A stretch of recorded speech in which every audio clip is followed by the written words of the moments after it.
Good evening, everyone. Today is July 24th. It is now approximately 6:35, and I'd like to call the meeting to order. Sylvia, would you like to take roll call? Chair Meyer? Here. Excuse me, Chair Meyer? Here. Thank you. Rachel? Here. Beth Cook? Here. Doug Scott? Here. Nancy Barton? Here. Larry O'Keefe? Here. Naomi Bella? Here. Thank you. Before we get started this evening, we as a committee are going to take a few minutes to step into an executive session. I do not anticipate that it will take very long, so we would just ask that you be patient with us as we meet with the city attorney for just a few minutes, and we will be right back. Excuse me, Chair, and prior to the exec session, I do need to read a script. Thank you. The Sherwood Special Committee will meet in executive session for the purpose of discussing pursuant to ORS 192-6602F exempt public records. Representatives of the news media and designated staff shall be allowed to attend the executive session. All other members of the audience are asked to remain in the community room. Representatives of the news media are specifically directed not to report on any deliberations during the exec session except to state the general subject of the session as previously announced. No decision shall be made in the executive session. At the end of the session, the committee will return to open session. Thank you. Yeah, I saw a few of your articles there on the Robin Hood. Yeah.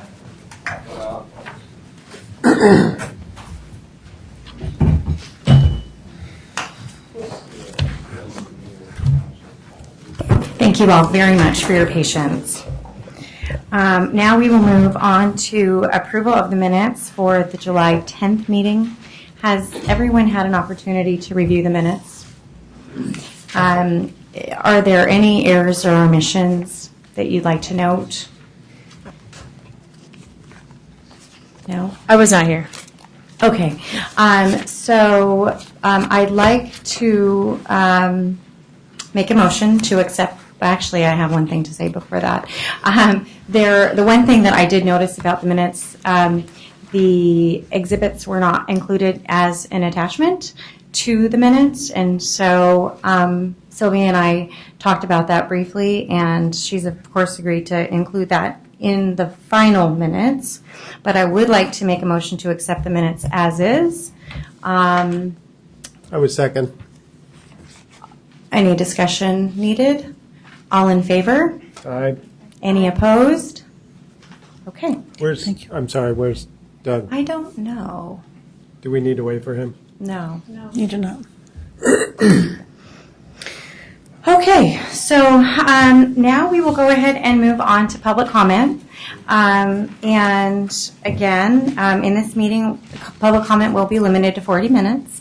Anyone that would like to come and share any, or did I say 40 minutes?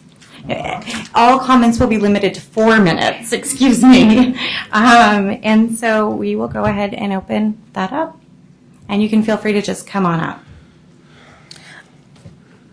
Oh, Sylvia? Would you like the clock set? Yes, please.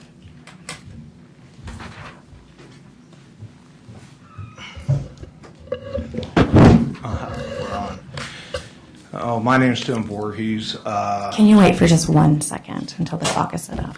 Put that just a little bit closer to your mouth. What? Oh, and that's the other thing. If committee members and the public could be so kind as to please talk really clearly into the microphone. That's been a struggle of recording the minutes, so it would be helpful to have everyone on the mic.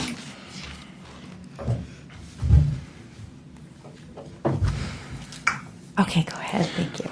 Well, my name's Tim Voorhees, owner of Steel Tech Industries, and I've been part of the city process and stuff, and I'm pretty well disgusted with the city process and stuff right now. Some of the things that I have seen the city do and have been told by city staff is makes this committee obsolete. Okay?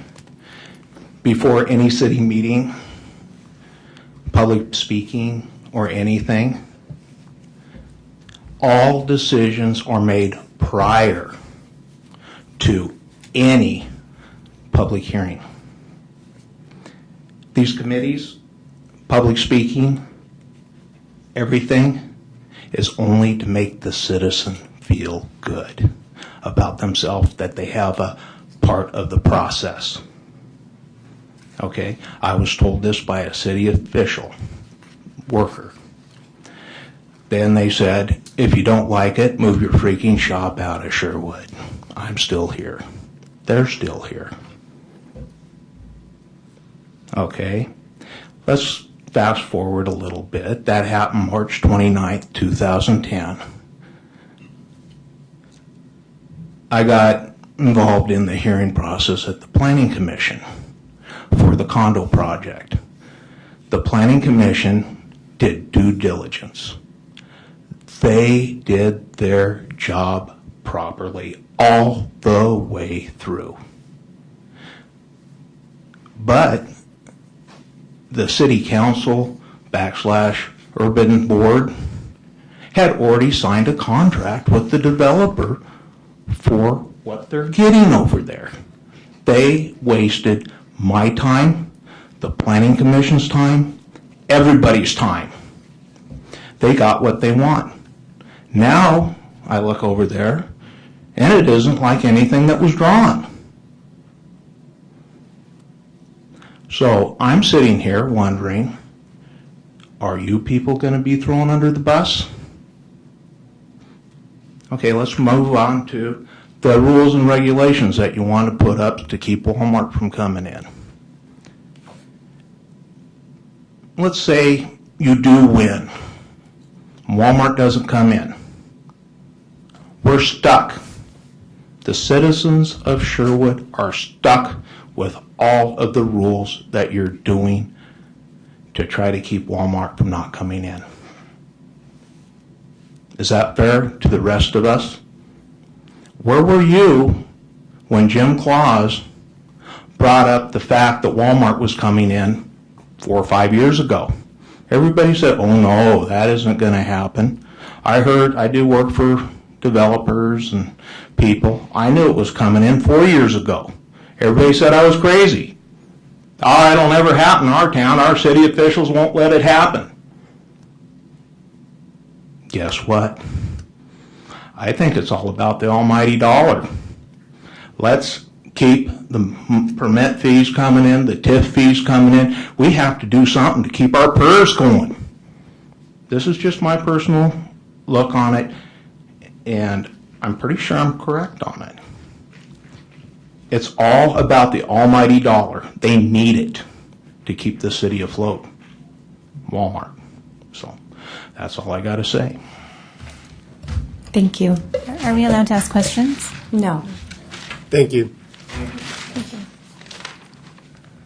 I will say, though, Naomi, that if we are asked any questions, we will do our very best to answer your questions toward the latter part of the meeting and our closing comments, but we will not be engaging in a question-answer period during public comments. Anyone else is welcome to come up.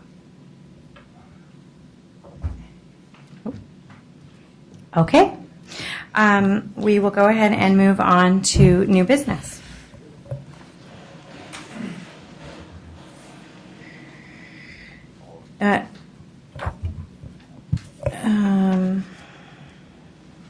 Did you need approval of the minutes for the other?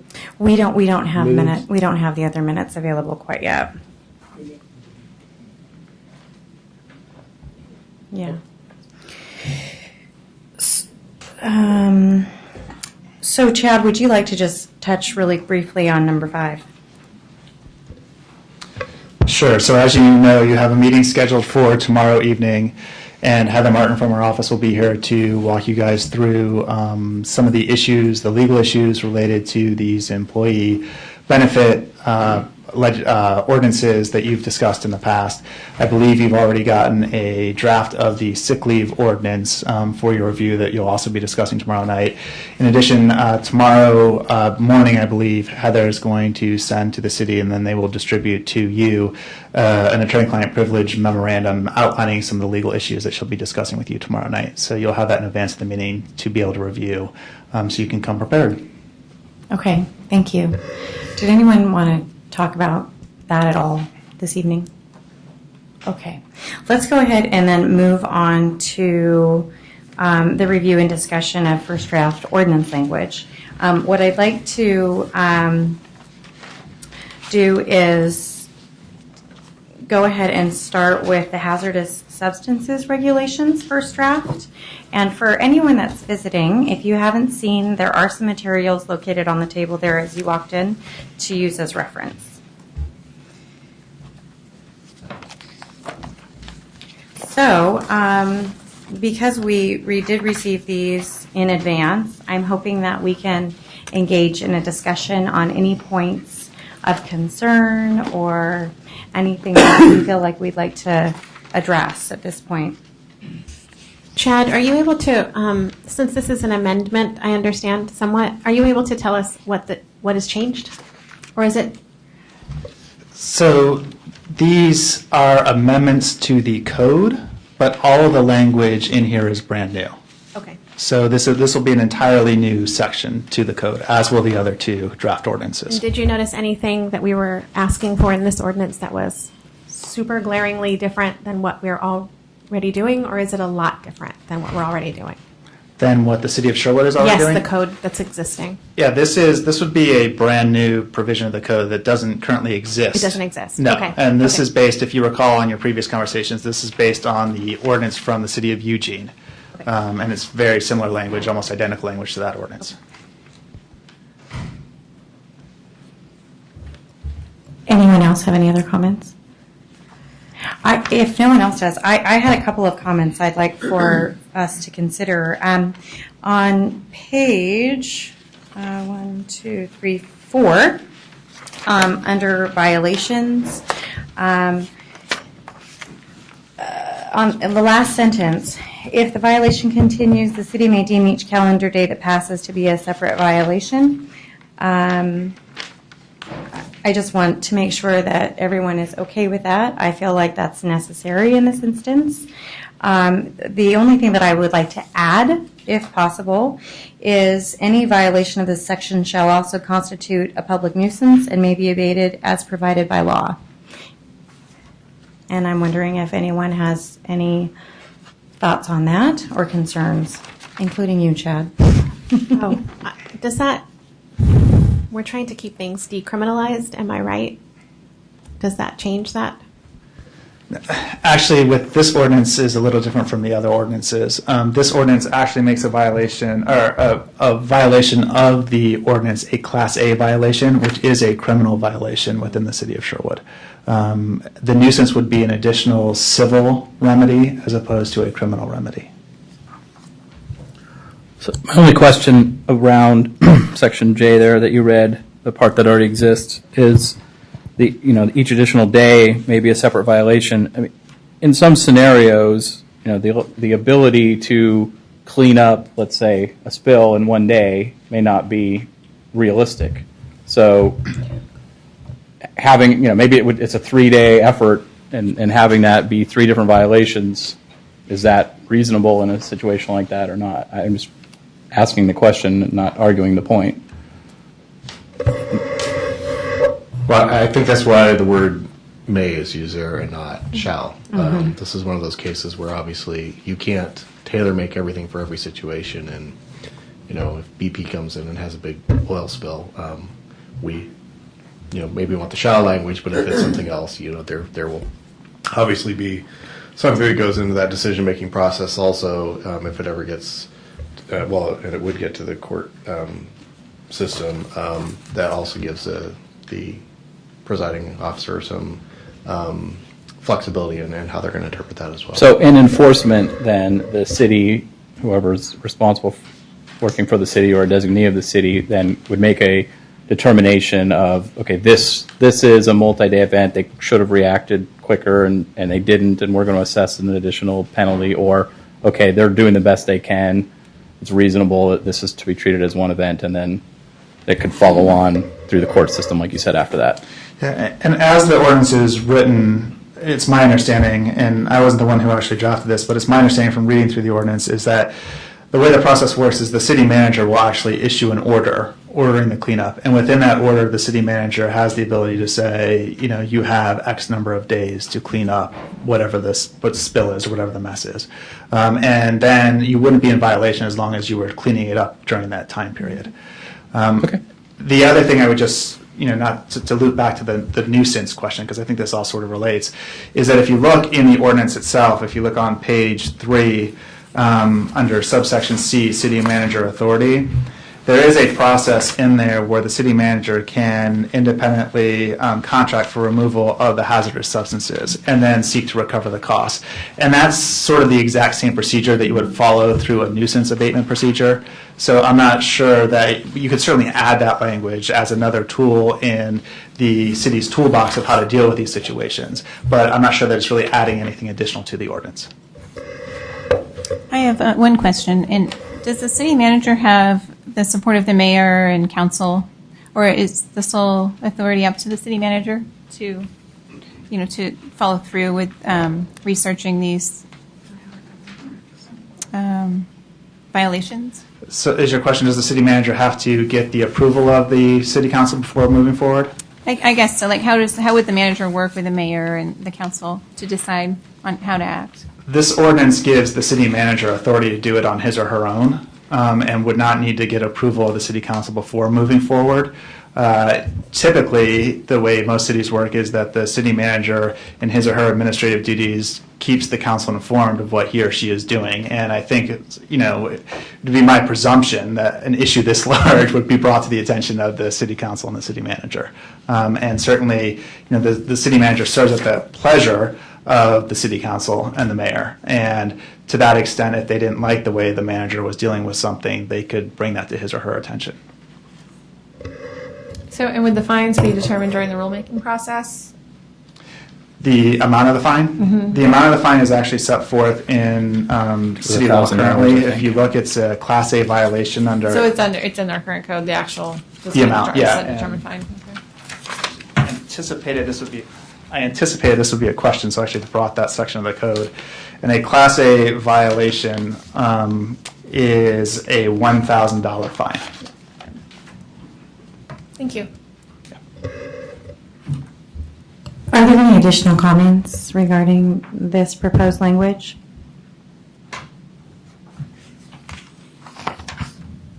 With that in mind, I'd like to make a motion that we accept the language as is to be presented to City Council for review. Second. At this point, do I need to ask if we need to have additional discussion, Sylvia? You can. Okay, I'm going to open up the floor for any additional discussion. I have a question. So is it $1,000 max their fine, or could they have multiple fines? That goes back to the language about each day as a separate violation. Right. I would like to actually wait until tomorrow for this motion because I have a call into Clean Water Services for some more information, and I'd like to at least have that scope of knowledge before I make a decision, but that's my personal preference. I'm sorry, I think we should vote now. Okay, well, I did make a motion and it was seconded. Yeah. So I think unless we would like to further discuss, I'm going to go ahead and take the vote. All in favor? Aye. Aye. All opposed? No. Okay. If I may, Chairman, the record needs to indicate that Doug Scott and Nancy Brutton voted against the ordinance. The record will indicate that this draft language is Exhibit C. Okay. So that is for the record. It's Exhibit C, Hazard Substance Regulations, first draft. Thank you. Okay, let's move on to the regulation of camping ordinance, first draft, please. And again, I'd like to just follow the same general discussion if we can, and just open the floor for any comments or concerns regarding this draft language. Chair Meyer, if I may, as you'll see in this draft, we've highlighted, and it's probably a little more difficult to see in the black and white, but we did highlight for you some areas where it wasn't clear to our office that you had, as a body, reached a decision about those discussion points. So to a certain extent, I would encourage you at least to make sure you review each of those and make sure you're comfortable with that language, because we were making some presumptions when we were drafting the ordinance. Thank you. I would agree. So based on that comment, let's start with A, area open to the public. What are folks' thoughts? Does this include city parks? I didn't see parks in there, but it said any public space. I'm assuming that's a park. No, so as defined, this is really just related to private property. There's already an ordinance in place related to city parks. Okay, thanks.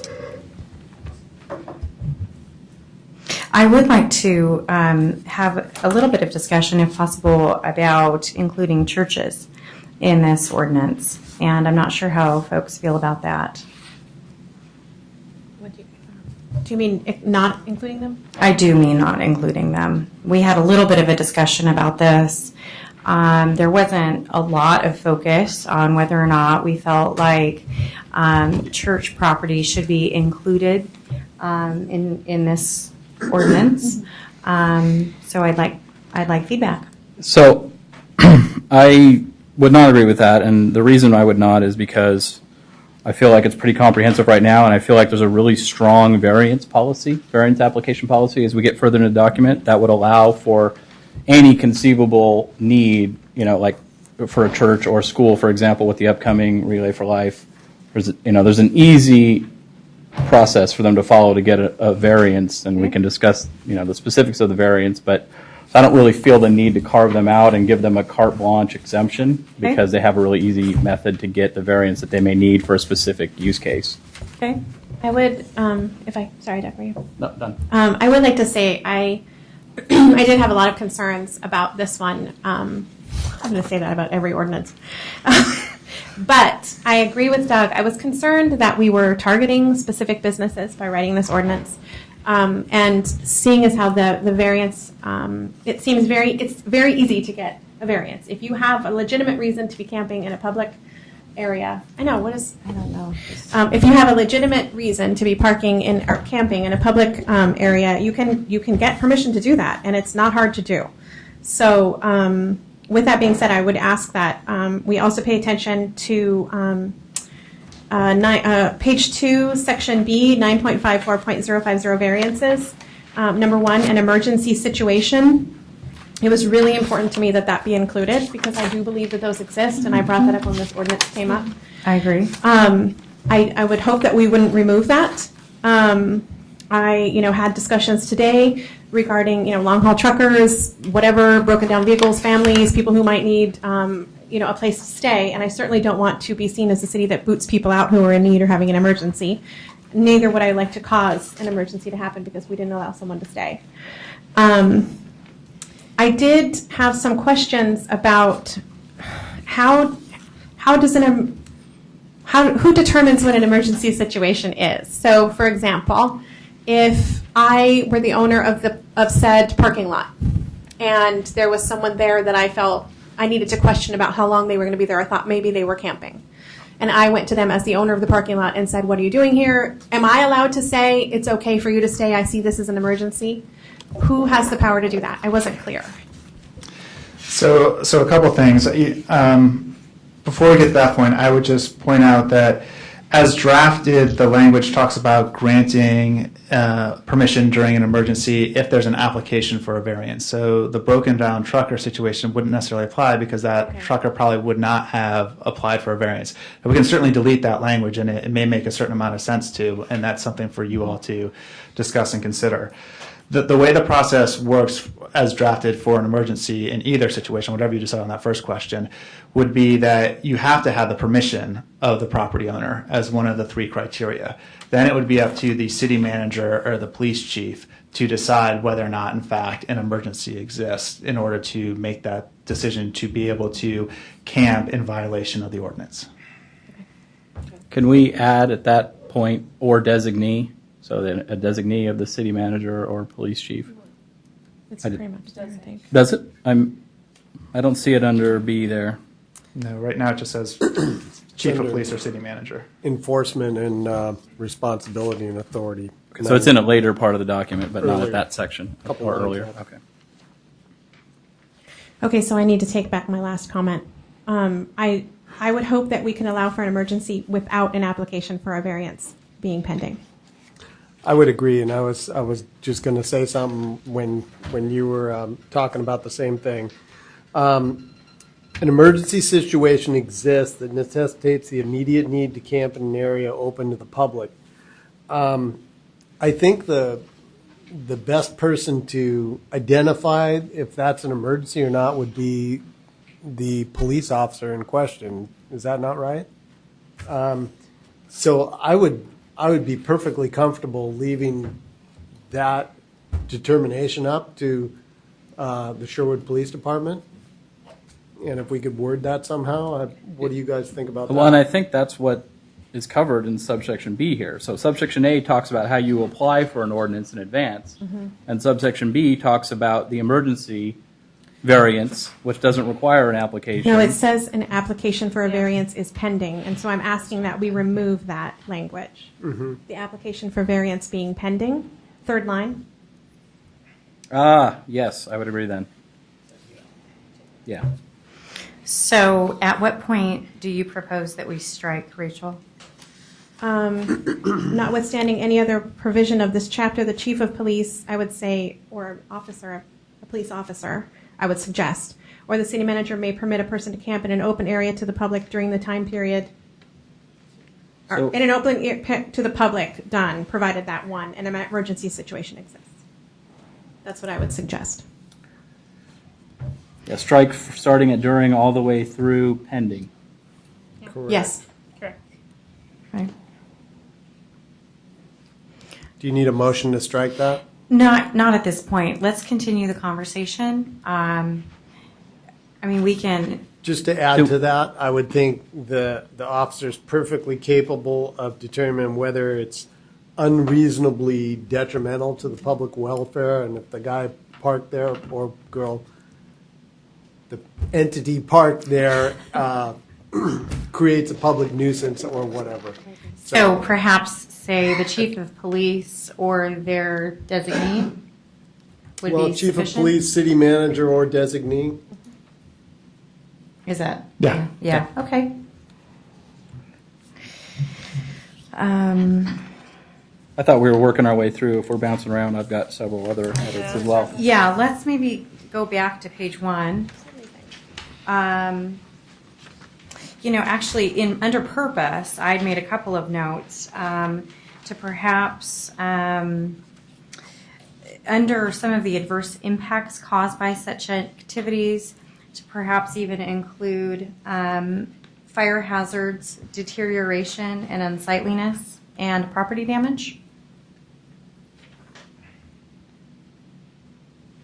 Could you repeat that? I'm sorry. Yeah, fire hazards, deterioration / unsightliness, and property damage.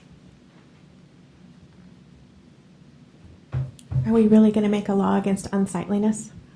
Yeah, who? Are we going to propose a decides law that? against unsightliness? That's a pretty I have general some issues term. with It's that a one. general term. Fair. That's why we're discussing. I think the fire hazard and property damage makes sense to me. Okay. Agreed. I would just ask that we not include unsightliness. Could you define unsightliness? What are you thinking of? Well, and that's where with deterioration, that was a tough. Unsightliness is. I'm fine with deterioration as the adjective. I guess I'd ask you to define that then. Okay. Well, I think that deterioration in this ordinance would refer to anything that could impose property damage or potentially impose property damage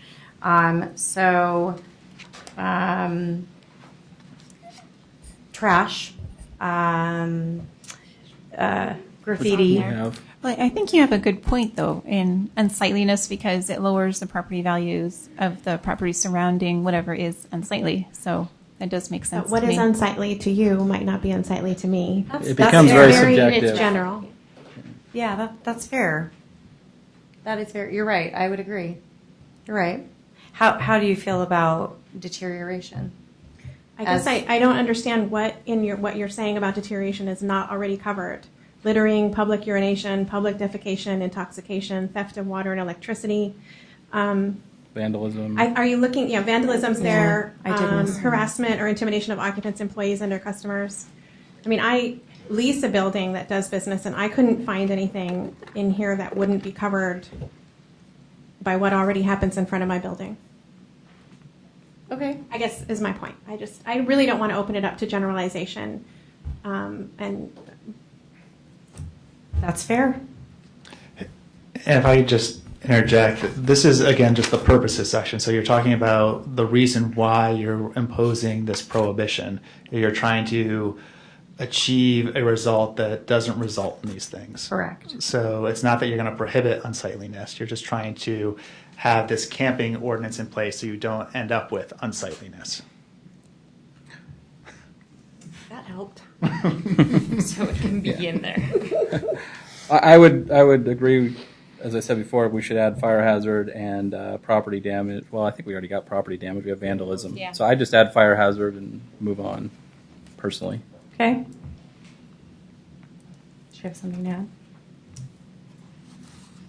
Well, I mean, I think vandalism is considered, like graffiti and spray paint and, garbage issues, those kinds of things that are, that I think. Intentional versus unintentional Right, property but damage. Property Okay, damage yeah. could be a larger scope. Sure. I mean, that's a concern.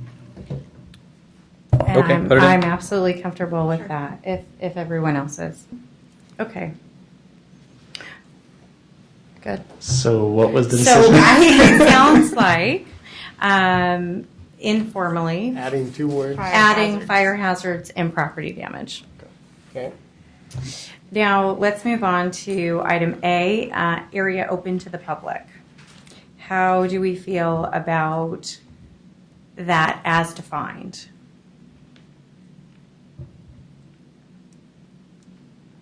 I have no objections. I'm comfortable with that. Vacant or uninhabited lots of parcels of land. That, I think that covers everything that I was interested in. That covers a large scope. I would agree. So I think we're comfortable with A, Chad. The only other thing I was thinking that if we were going to be outlining buildings, we've called out office buildings. Should we include industrial buildings as well?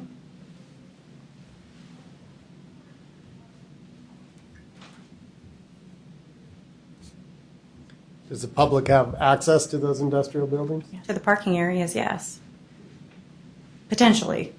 I mean, if we are defining an area open to the public as listed here, and that parking area is open to the public, then an industrial site would be applicable in this instance. I would think. I have no objection to it.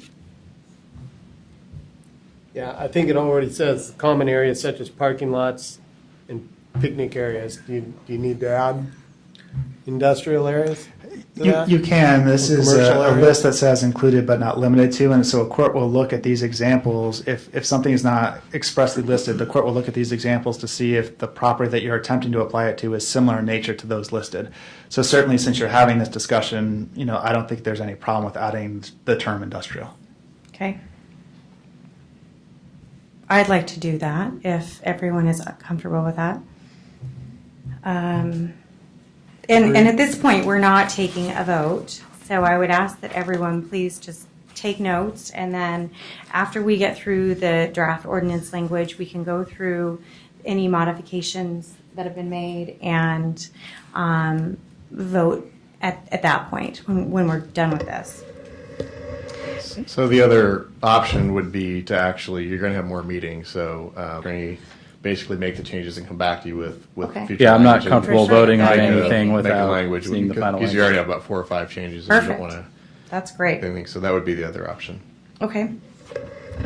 Under letter B, we did actually talk about hours at one of our last meetings, so I think that this makes sense to discuss.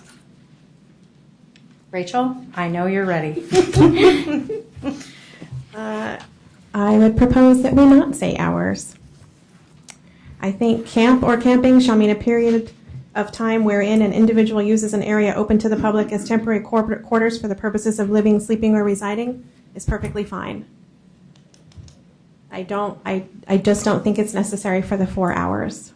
And I see a potential for some very interesting policing that I think doesn't need to happen.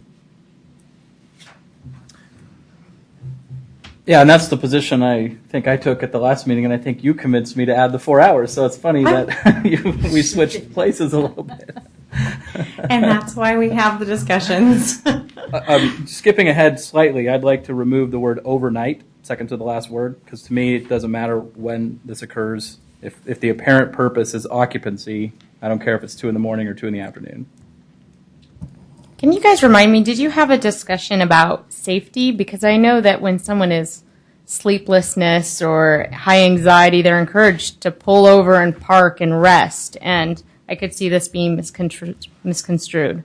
That's the emergency stipulation on page 2. So are you supposed to contact the police chief if you're, No, you're just supposed to needing do to it. rest?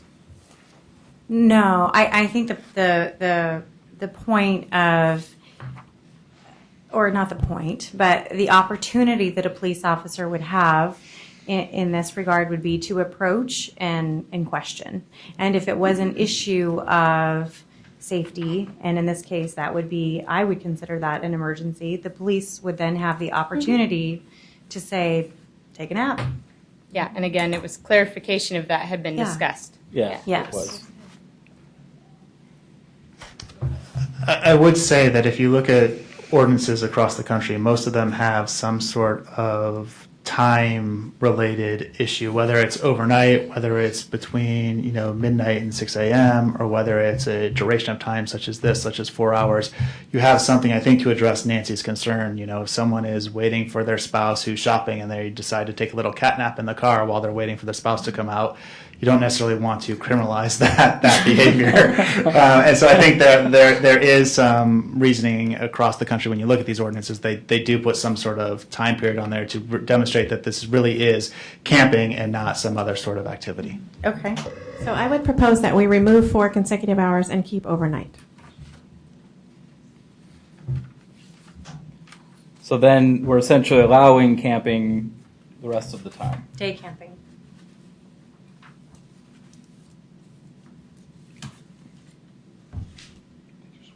I think we're leaving camping open to interpretation at that point. You said remove 4 consecutive hours and keep overnight?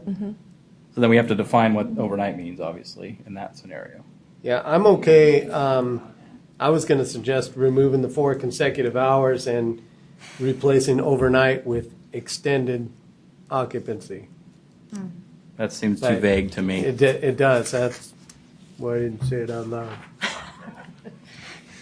So I guess I'm not clear on something, Chad, because I know we skipped ahead when we talked about emergency, but part of the reason I did that was because I think that helps us to define what camp or camping is. Yeah. So what you just said, wouldn't that apply under the emergency variance? No, so the way the ordinance works is first you decide whether or not the ordinance applies in the first place. If the ordinance does apply in the first place because someone is quote unquote camp or camping, then you would say, does an emergency exist wherein the police chief, the city manager, or his or her designee can give someone the ability to go ahead and camp notwithstanding the ordinance. I see. Okay. So I guess I'd still be in favor of removing overnight, and maybe changing 4 hours to 2. If there's a concern about people bending this rule or stretching it as far as they can, I don't know. Go ahead. I guess I'm more concerned. I would like to keep the overnight because I think that's when it comes to being a public safety issue, it's much more of a concern than if you have people are in the parking lot during the day.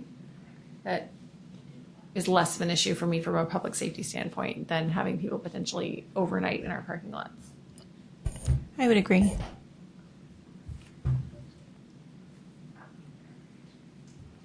Can we just keep it as is? Is that something we can vote on, or?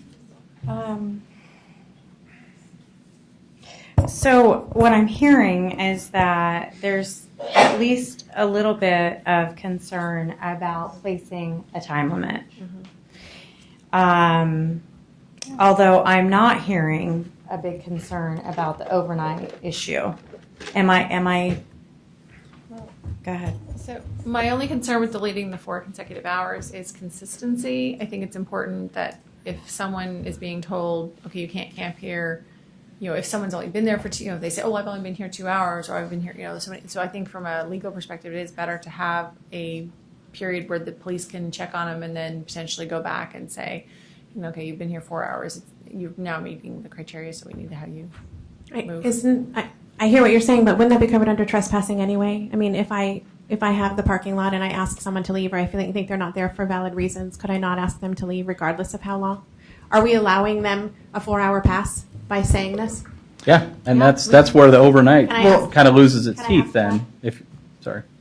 Well, there's two separate issues. When you're talking about private property, you always have to have the permission of the owner or the person who's in control of the property, the leasee, to be there. And if you don't have their permission to be there and they ask you to leave and you fail to leave, then that can be trespassing. Right, regardless of whether they have this 4 hours. Regardless of whether it's Thank 4 you. hours, regardless of whether it's 10 minutes, regardless of whether they're sleeping, awake, dancing the jig. It doesn't matter what they're doing.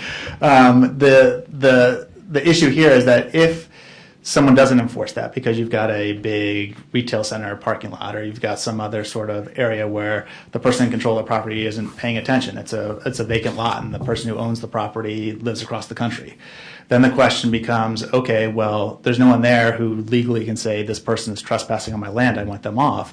What do you as a police officer do? And that this ordinance would then give the police officer the ability to tell someone they've got to leave and they can't camp, as long as they meet the definition of camping. So you need to decide what that definition should be. So, as written, someone could pull in at 1 a.m. and camp until 5 and drive out, and they haven't violated the ordinance. So back to Beth's concern about the public safety during the middle of the night, we're not addressing that issue at all with the way it's written. So I'm going to ask, what is that person hurting? I guess I'm not clear on what are we trying to prevent. Are we trying to prevent a homeless camp in the middle of a very large parking lot? Or are we trying to prevent someone from pulling in for 4 hours and sleeping and then leaving? Because what you suggest does not seem to be a public safety issue to me. I guess that's don't where know I'm that I'm coming from. What are we suggesting trying- anything what other are we than trying to I'm asking the address? same question you are, is what Okay. are we trying to get at? Well, what are we trying to address with the ordinance? I Because I would- feel like 4 hours doesn't make any sense. I would say, for me, I think 4 hours is a reasonable time for somebody to come in and park in the middle of the night, and it allows for the person who is tired driving their RV or their truck, they can come in and park there, but they have a limit. They can't park there for 8 hours or 10 hours, and it doesn't matter what time of the day it is. To me, I think this whole wording here is perfectly appropriate for, in my opinion, of what I was hoping to address. I would tend to agree, Larry, and I think the reason that I would agree is because further into the ordinance language,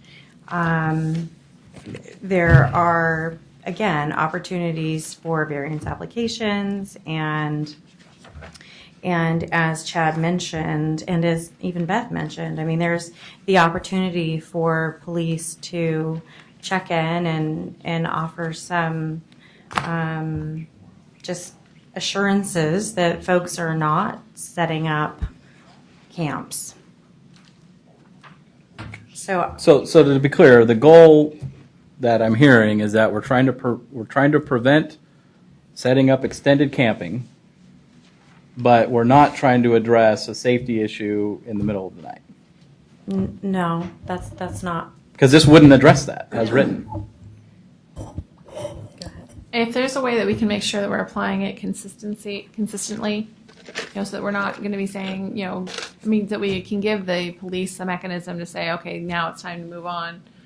If it is the middle of the night, does that mean that the parking lots is closed? It just, again, looks like to me, it'd be important to have a barrier set in the statute so that it's clear and concise and very consistently applied. So again, if it's the middle of the night and the parking lot's closed and people aren't allowed to be on there because the owner, the leasee, has closed that parking lot, then the person would be trespassing in the first place. So really, it has to be a situation where someone has either consented to someone being there, or they're just not. They're open at that point in time, so the area is open to the public and people can be there, and the person hasn't asked that individual to leave yet. Right, but in the middle of the night, if the police cruises by, how do they know if somebody sitting there has gotten permission or not, or whether the owner of the property has closed the property or not? Well, generally, a private property owner, if they are going to try to close it, would put up some sort of signage to say, this parking lot is closed at whatever hour that the building itself closes. So absent that, then the that, 4-hour rule applies. If it's open to the public, and someone rolls in at can 1 roll- o'clock and stays till 5. And I guess I would police say have no. To address what you're trying to achieve, that's the purposes section that we were talking about. So you're trying to draft a law that achieves fixing the problems that you've identified in the first section, 010. And whether or not allowing someone to sleep in a car or an RV for 4 hours or in a sleeping bag for 4 hours in the middle of the night hinders your ability to achieve those purposes is a policy discussion for you guys to have. But when you talk about what's the purpose, what are you trying to do here, you want to go back to that section and say, this is what we're trying to do, and then how do we do that?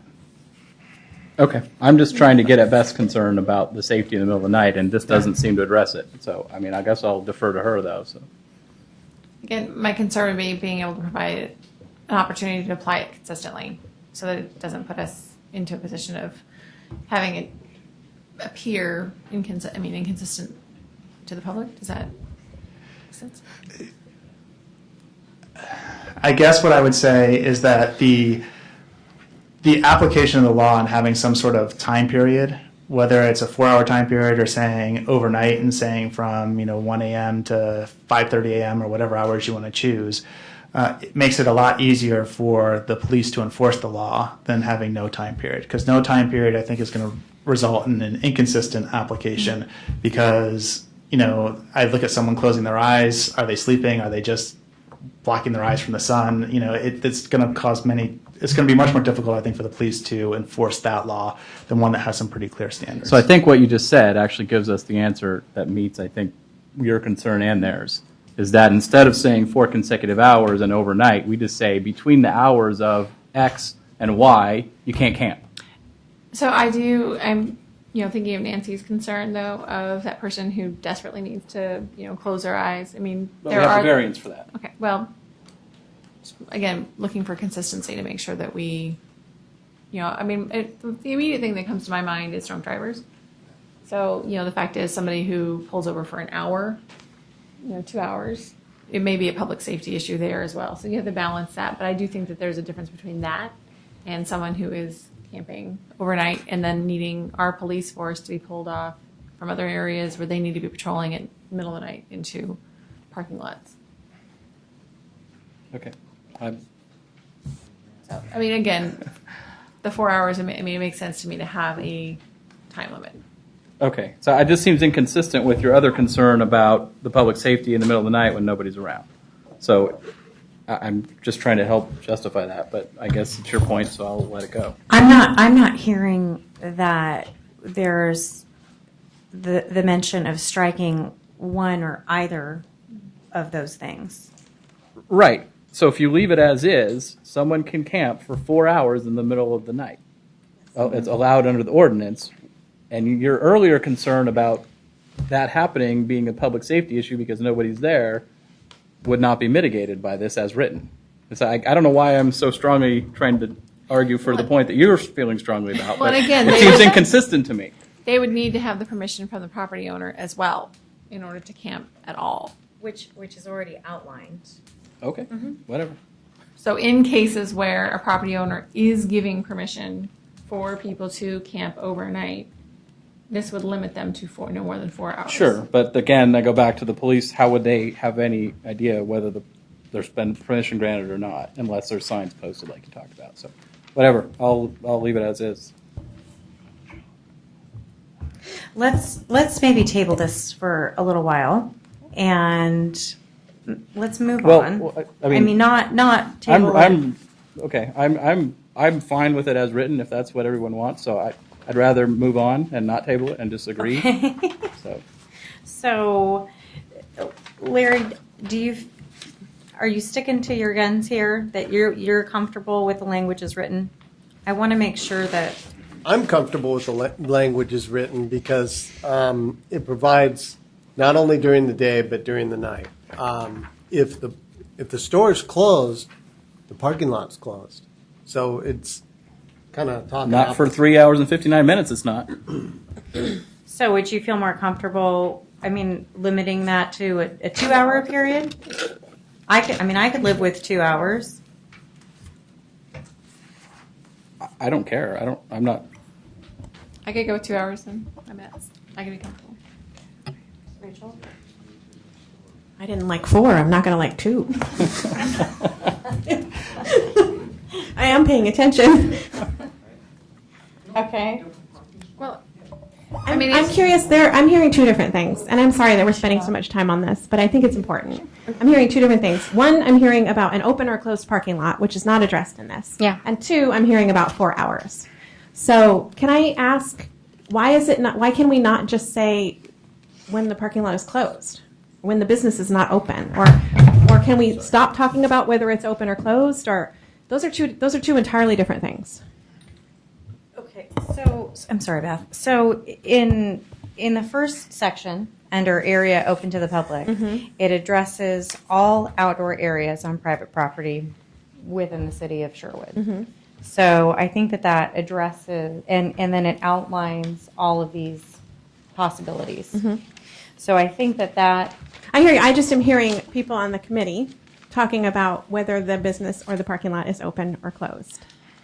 and what this That shouldn't factor into what we're talking about if it's not in the ordinance. right, because we've already identified. Because if a business is closed and they're not supposed to be there, they're trespassing. That's already addressed somewhere else, right? And I was going to ask, Tom, is it possible to get a copy of the trespassing ordinance or what's in writing for that? Certainly. We could make it available to you tomorrow, but probably not this evening. So. And just to follow up, Larry, on one thing you said, just to be clear, as written, this would not address daytime camping. Camping during the day would be perfectly allowable as written. Well, No, it actually, it wouldn't. wouldn't. It would have a 4-hour limit. And that's No, because why it says overnight No, Currently. as written. No, it says No, it include says but need not be and. limited at the to. very first sentence, it says a period of time in excess of 4 consecutive hours where individual use an area, blah, blah, blah. Right, but then as you read through the rest of it, it says for the apparent purpose of overnight occupancy. It says include but need not be limited to. Yeah, it says may include but not be limited Right. to. Are you guys not happy with that? I just want to make clear that I don't think this explicitly says daytime camping is prohibited. So if that's your intention, I don't think we're accomplishing that. That's all I'm saying. Because I was under the impression that when we started drafting this, is that Larry, talk into your microphone, please. Sorry. I was under the impression that when we started drafting this, that we were trying to limit the amount. We didn't want a whole fleet of motorhomes or truckers or anything any time of the day. Excuse me, that is not acceptable to approach the committee with notes. I'm sorry. I did the first one, Ms. Belov. From here forward, it is not acceptable. Thank you. Thank you. Go ahead, Larry. Lost my train of thought. Give me a second. I thought we originally drafted this where what I just said is to prevent a fleet of motorhomes or campers or whatever anytime during the day or night. And that's why I thought we came up with the 4-hour. And that's why I rule. suggested If they're striking shopping- overnight when we started. Yeah, if they're shopping, who needs to shop more than 4 hours? So, as drafted, the language applies day or night, and the overnight is just an example. Again, just like we had talked about in the previous ordinance, it's an example of what camping can include. So it doesn't necessarily mean that it's only overnight. If you look at the first sentence, which defines what camping is, and it's not limited by overnight. Then I would, again, say we should strike overnight just to make that abundantly clear. If that's our intention, is to limit it to 4 consecutive hours, 24 hours a day, Oh, I we wouldn't should agree strike with that word. I think that the petitions that, one of the main concerns of the residents was that overnight camping was that was their main concern. So we really need to focus on that and be sure that we mention that in the ordinance. I think if we struck the word, we're actually making the ordinance more applicable rather than less, or the example more applicable rather than. That's all. I'm just trying to promote clarity. I think it's important that we discuss these entirely. I do. I think that they can be applied pretty liberally, and I understand that it's somewhat frustrating, and I get that. But I also think that if we don't have this discussion, we're not going to be comfortable with what we're trying to put in front of the council. And I, for one, am not spending hours of my time here to not feel comfortable with what I'm putting in front of the council. Thank you. Well, with that said, I actually would like to add some language to this, not to make this more complicated, but after the last word, overnight occupancy, I would like to add or storage. I would also like to add such activities, so in the middle of this paragraph, include add cooking or open fires, and the storing of personal belongings, which I don't know if we need to define or that can be loosely defined. Is that there in there? No, I feel like that should have been added to purpose. I think when we originally talked about this, we stated that camping would also include cooking and storing of personal belongings. Mm-hmm. So I do feel like that was not included, and I'd like to see that added to the language. So would that be covered under living, for the purposes of living, sleeping, or residing? Are those inherently presumed to be? So let me back up everyone and sort of just start from the beginning, because I feel like a lot of people are sort of talking past each other. So what you want to do first is just focus on the very first sentence, because that defines what camping is. So camping is a period of time in excess of 4 consecutive hours wherein an individual uses an area open to the public as temporary quarters for the purposes of living, sleeping, or residing. So anything that meets that definition would be camp or camping. Then, to provide further clarification, the next sentence provides examples of things that could be camping, which would include sleeping or making preparations to sleep, including the laying down of bedding for the purposes of sleeping, and the parking of any motor vehicle, including motorhome, recreational vehicle, or trailer for the apparent purposes of overnight camping. So we can add as many examples, we can take away examples, we can change the examples. Whatever you feel would help provide clarity to the public to understand what the law is and to the police to be able to enforce the law would make sense to add to these examples. But regardless of what examples we include in here, if it meets that first sentence, it's going to be deemed camping. Okay. Does that help? It does. I guess given that I could be comfortable in striking in excess of 4 consecutive hours, because the living, sleeping, or residing. I think giving the police the opportunity to say, okay, it's apparent that you're meaning to stay. I actually agree. When 4 hours is in the context of that, that could apply to someone throwing down a blanket and taking a nap in the park. It's not limited to automobiles and businesses. Well, as Chad mentioned earlier, the park is not included here because it's included in another area of our code. So that's why that's not being addressed here. So let's focus on sentence 1. Let's maybe break this down and maybe just start with the first sentence. Camp or camping shall mean a period of time in excess of 4 consecutive hours, where an individual uses an area open to the public as temporary quarters for the purposes of living, sleeping, or residing. I would like to there add, for the purpose of living, sleeping, residing, storing personal belongings, or cooking. I agree with cooking. So I would say that would fit within the definition of Okay, living. So you would want perfect. to use that as an example in the next sentence. Okay, great. If you want to add that.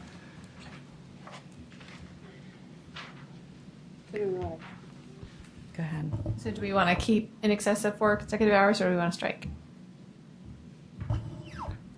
I like to keep it. So again, just to try to help you with this conversation and move it along, if you just strike it and leave it, that means anytime anyone sleeps in an area open to the public, it would be deemed camping. Whether it's 5 minutes or 10 minutes, whether they're waiting for their spouse while they're shopping, whatever the case might be. Which is why you see that these laws have some sort of time period, whether it's a hourly time period such as this, or whether it's something such as saying during these specific hours, it constitutes camping. So it's usually like an overnight hours when they're trying to address overnight camping. So I would encourage you to focus on one of those two options as opposed to just saying any sleeping or any sort of residing or living in an open area is camping, because then, as Nancy said, it may not be a public park, it may be an industrial business park that's got a picnic area and someone lays down a blanket at nap time or at lunchtime to take a nap, and they violated the ordinance. Right. I'm comfortable with the language as is. I am too. Yeah. Okay. Nancy, Doug? I personally feel that 4 hours is a little bit limiting, but I also feel like by putting this ordinance into place, it's almost like giving permission to people to come for whatever hours that we say deem is okay. So I think that it's kind of a double-edged sword. Beth? Again, I could be comfortable as long as I'm comfortable with it, with that idea of keeping it being consistent, so that you're not going to have multiple nights. You're not going to be having, someone park for 10 hours while a business is closed. Rachel?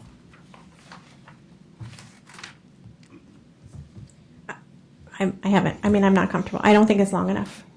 But I think that we should either, vote to leave it in or not, but I think we need to move past it. I'm not going to reach a consensus on this with 4 hours. Okay, so for the sake of moving forward, are we comfortable leaving it in until Chad has an opportunity to redline the document for re-review at this point, so that we can move past this topic? I mean, we're not voting on this tonight. I would be comfortable leaving it as is. I notice a lot of people in the audience, and I'm hoping that maybe some of them will step forward tomorrow night and give us their input on We asked for if this is important for us. We asked at the beginning whether there was public comment, and one person came forward. Maybe tomorrow night or maybe later tonight you could open it up for additional comments. But I would like, and I'm sorry if I'm getting a little off track, but I'd like to see public comments on each of these areas as we bring them up. Yeah, thank I just want to add, we asked for public comments at the beginning of the meeting. And, Okay. We're and all right. many of the people weren't here. Okay, I'm sorry. So for the sake of moving forward at this point, what I'd like to propose to the committee is that we move forward with our discussion toward the latter part of the evening, and we are able to reopen for public comment. I'm not promising that we will open for public comment, and I'm not saying that we won't open for public comment. That will be committee. We can agree as a committee to open or not open for public comment. And I would like to make a suggestion that in future agendas, when we get to the point where we're going to vote, that we specify specifically per night which items we're voting on, and that we have a separate public comment. And I think I suggested this in the very first meeting, that we have a separate public comment for each ordinance that we're voting on that night. That we can consider, but we are not necessarily voting on any particular night, so it would be difficult to define that in the agenda. Well, and if I may add, I echo that sentiment, and I would hope that we could do breakouts and have public comment, as Larry said, individually per category so that people can be prepared to discuss specific topics. So one suggestion would be to actually consider, you have a meeting on Thursday, August 1st, would be actually not voting on any of these items until that date, so that people do have a chance to take a look at all the revisions as they get made and come forward, and you're not, doing this as you go along. I think, Well, we already there'll be voted one multiple on it. opportunities still, on your schedule. We still have a number of other meetings that would allow people to have more time to review the ordinances and listen to your conversations and then provide you feedback before you actually make decisions. That can all happen very quickly if you guys have worked through the language and you're comfortable with where things are going and moving on. My only concern with that is it does not allow us time to, if we get their feedback, but we have to vote that night, then it doesn't allow us any time to incorporate that feedback. Right. into Well, the changes. and I understand that, but it's got to come to a stop at some point. So you still have a meeting Monday, July 29th that's scheduled, where this language is going to be coming back to you to take a look to see that the changes that you guys have recommended are made, and you would still have an opportunity to make minor tweaks in between Monday and Thursday before that language came back. So you have the potential to actually see this 2 more times before you actually got to that point to make that decision. Is kind of I like that idea. Thank you. So the I'd like suggestion to I'm making. go back to the 4 consecutive hours or not including. I think that it's important we at least, in order to give Chad as much information as he needs to decide that time, because we can only come back so many times. And so I think it's something that we should be able to either agree or not agree. To do. So can we work on? I would agree because with it's- that. That's my concern. It would also save the town a lot of money, I think, by not having to have the attorneys review and re-review. And, if we can just move forward and proceed efficiently, that would be great. Well, one thing I could do if you want is I could leave the 4 hours in and I could put in, a time frame, an overnight time frame, and just have, those in brackets. And then you could take public comment on that at the next meeting and choose between those two if you have a consensus about what those two would be, as opposed to trying to reach one consensus tonight. I'd be agreeable to I like that. that idea. That sounds great. And we narrow it down to 2 choices. That sounds good. Thank you, Chad.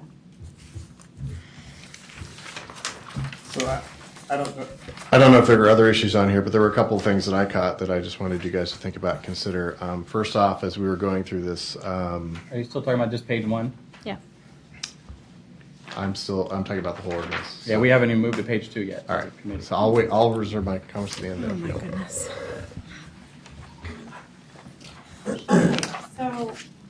All right, so now that we have provided Chad a little bit direction on a couple of modifications to page 1, let's look at page 2. If I may, you mentioned that we were going to be discussing churches within the scope of the areas open to the public. It's there. It is there. It's there. Did you want to discuss it? Do you want to discuss it? I mean, that's, you yeah. had asked if we were going to. We Doug discussed. had brought that up. Yeah, we discussed that there is the opportunity for variance, so I feel comfortable with that. On the regulation of camping, any comments on how this is defined?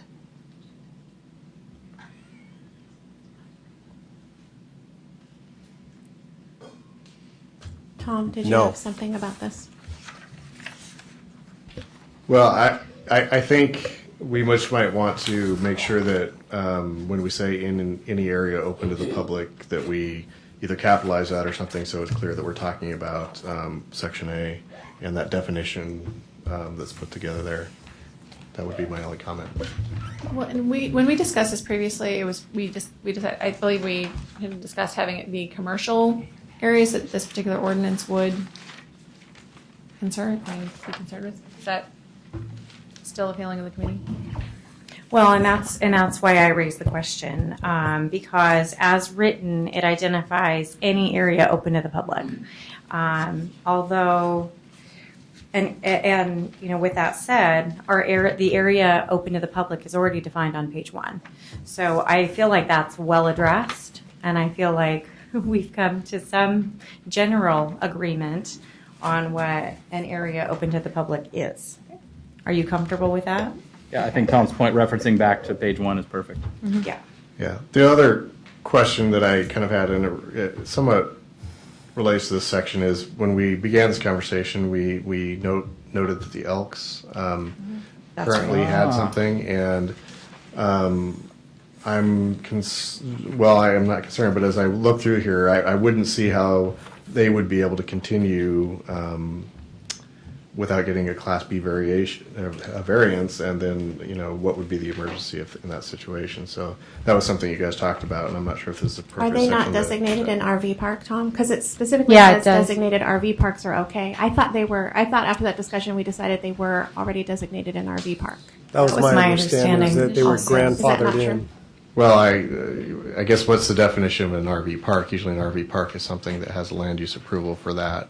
I think they're using that as an RV area, which could be potentially considered as an RV park. But I think if you looked at the definition under our code section for land use of what an RV park is, it would not meet that definition. So I guess I'd like to just ask then the attorney to take this back.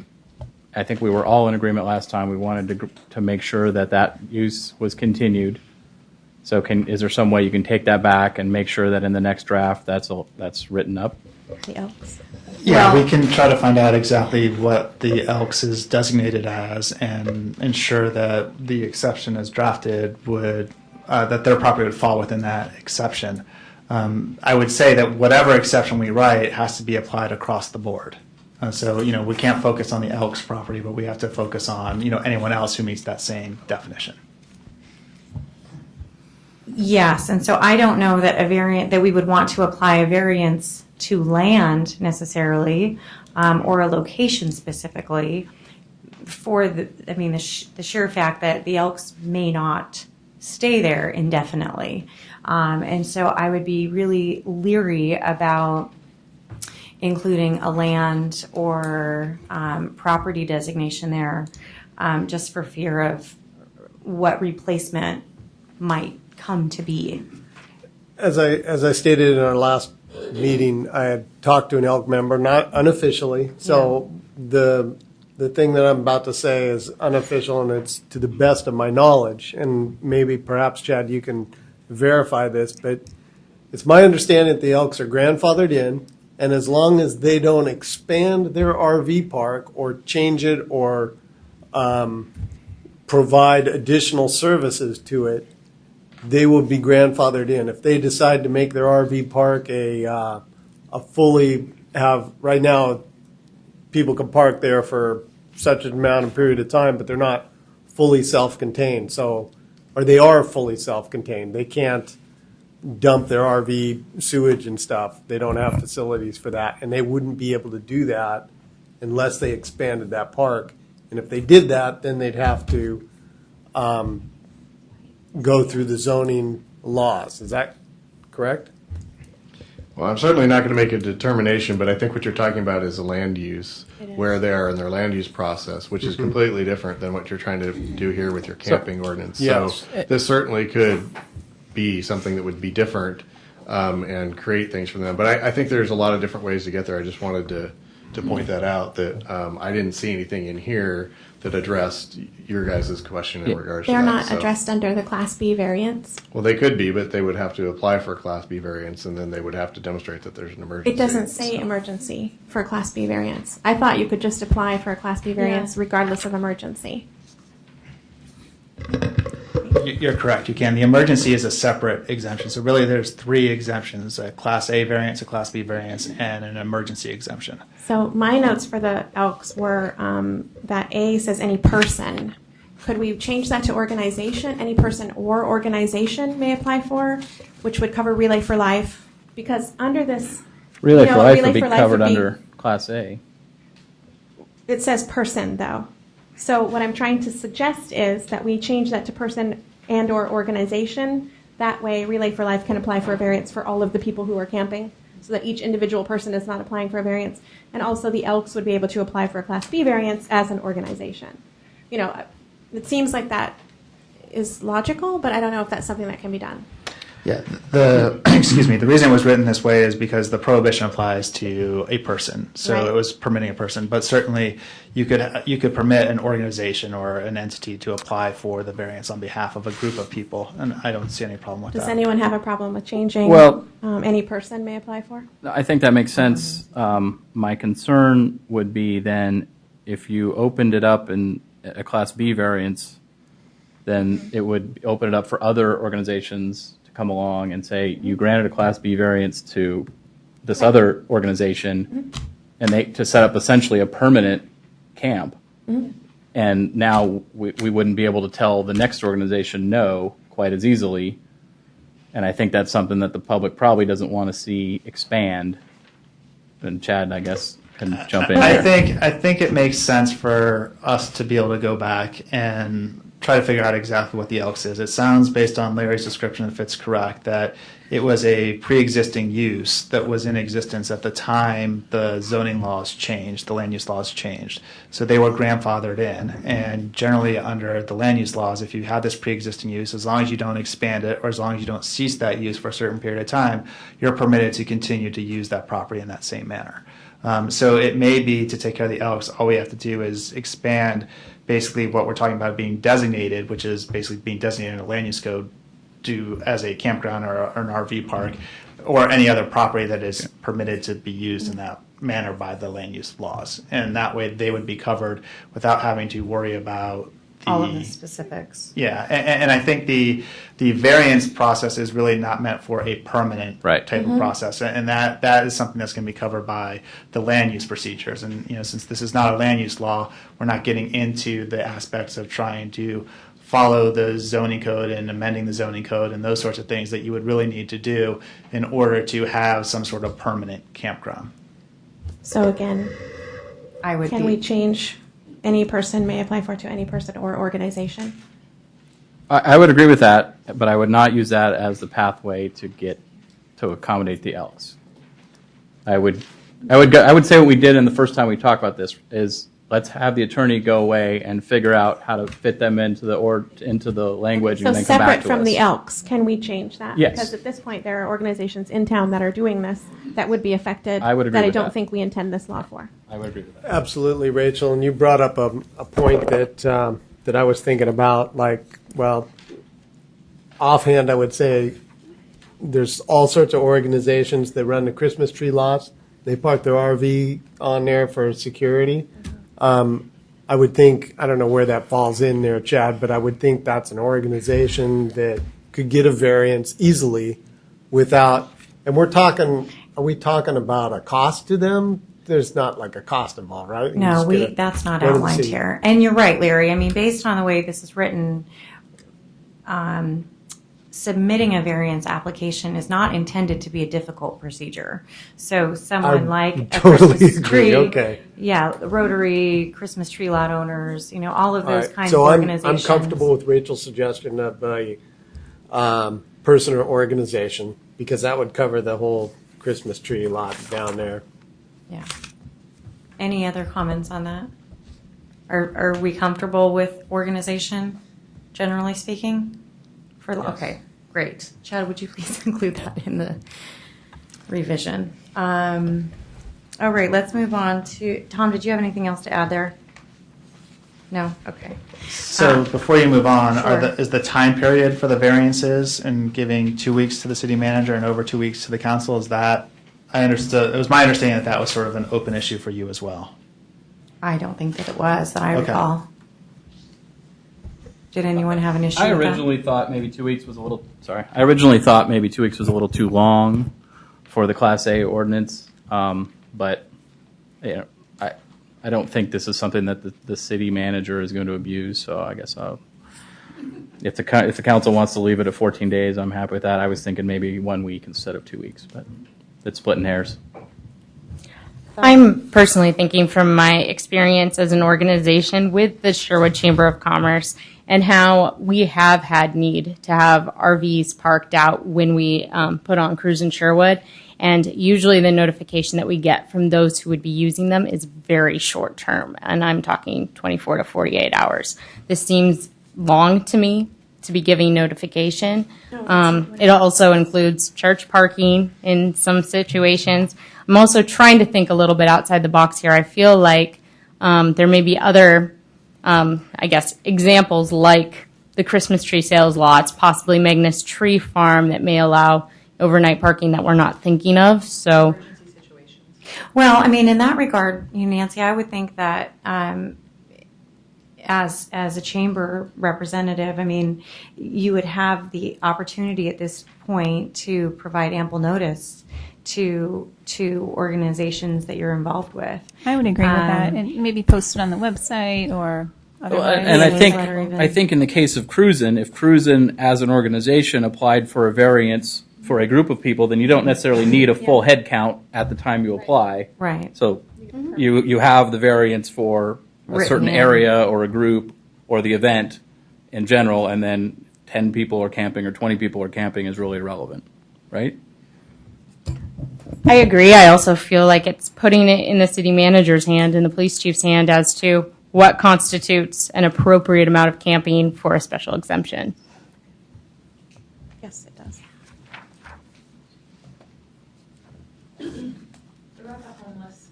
It does do that, but I mean, my understanding is that that's what we have been discussing working toward.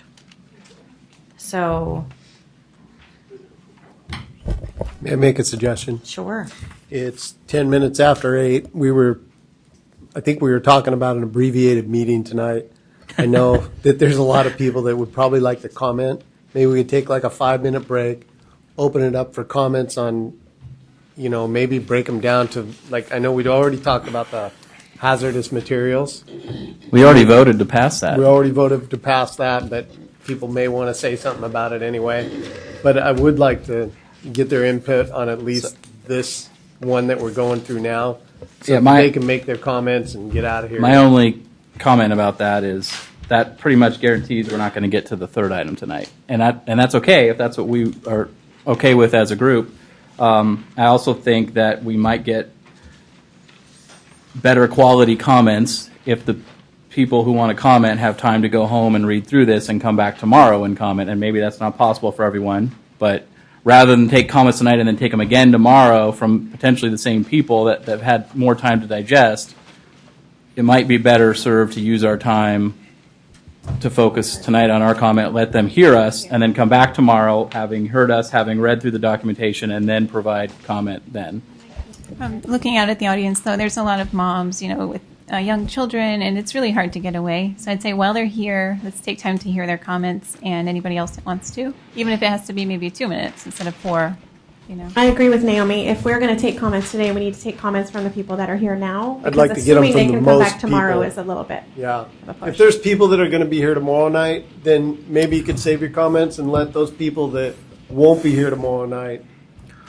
I also So what I'd believe like to suggest- I also believe we can take comments in a written form as well, right? Absolutely. So what I'd like to suggest for the sake of consistency of our meetings, and because of the need to promote consistent forum, I think that based on this discussion, we should consider opening up for public comment.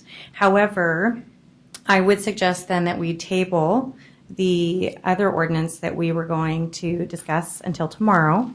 And after public comment, we can then do our closing comments. Chair Meyer, I hate to throw a Yeah. wrench into any of your plans, and I recognize that you have a desire to get out of here. But I would suggest before you make a decision about tabling anything that you listen to the public comment, see how long that goes, and then if you have time, if you have the will to begin, at least begin the for discussion sure. of the 24-hour ordinance, to do so, because I spent some time drafting that, and I'm here tonight. Heather's going to be here tomorrow night, who didn't. So Okay. it may be more productive to have me here to help you through that. If you have the will and public comment doesn't go too long. Obviously, if public comment takes a long time, then you should by all means do it, but not make that decision right now. Well, I'm Can we available all night, finish so- this one first? Please. We've only made it about halfway through, and I think the rest maybe won't take as long, but I'd like to finish it just to feel like we've finished it. All right, Discussion. let's get through our discussion on this. After our discussion, we'll take a 5-minute break. We'll open up for public comment. Okay. So we've addressed the variance applications, and is there anything that we feel like we need to add to this language or modify? I think we were in the middle of talking about the number of days. Is everyone comfortable with 14 days being the cutoff between a Class A and Class B variance? Well, if they need council approval for the Class B, then they don't meet, they only meet every 2 weeks, so it would be difficult if it was, But this is not 15 days ahead of time. This is for 15 days Camping. of camping. yeah, I definitely wouldn't want I to think do that's more plenty. than that. I would. Yeah, I was considering the opposite direction, but if everyone's good with 14, that's fine. What do you mean the opposite direction? I like 7 instead of 14. So Class A being up to 7 days, Class B being 14. But I also don't necessarily think we maybe want to overburden. I mean, 7, I can't imagine that many variances more than 7 days. That's what I was thinking. So it Are there any events that, cruise-in's like pretty much an overnight Most thing? of them are maybe weekend, long 48 weekends. hours. Yeah. I'm sorry, I would like to point out that this also applies to private streets. And so if grandma is coming to visit and parks her RV in front of your house for 2 days, that's a Class A variance. So that means that potentially, that's a Class A variance, right?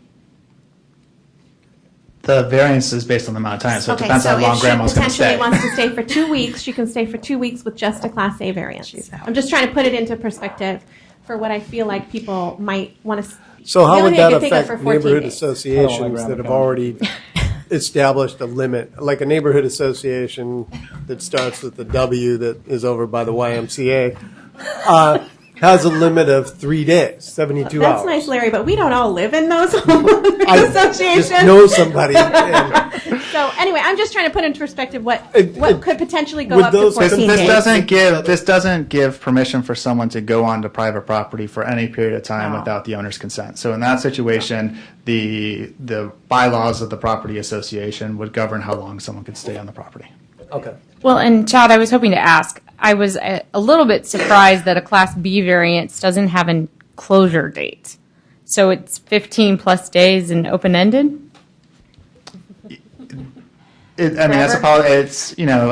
I think because that goes to the council and it has a public hearing and the council's going to decide how long it's going to be and someone's going to ask for it, it doesn't really make sense in my mind by ordinance to limit the amount of time, where the council can make that decision. Because otherwise what's going to happen is someone's going to come in, want a longer period of time than what you put in the ordinance. So the council's then going to have draft an amendment to the ordinance and change the law.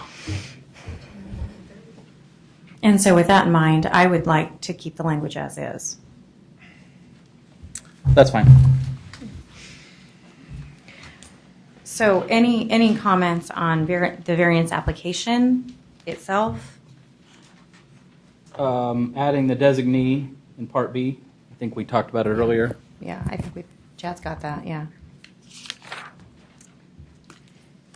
I feels like, never mind. I see my error. I didn't have any more comments on this ordinance or the language, other than the penalties. It says that a person who violates any provision of this chapter shall be punishable by a fine of not more than $100. Do we feel like that is a reasonable fine? Do we feel like that fine should be increased? I mean, what are thoughts?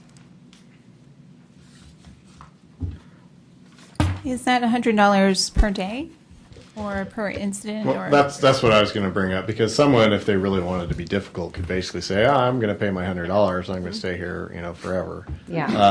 That's my So, concern. I was thinking, maybe adding the same text that we had in the other one. If the violation continues, Some good the city revenue manager stream.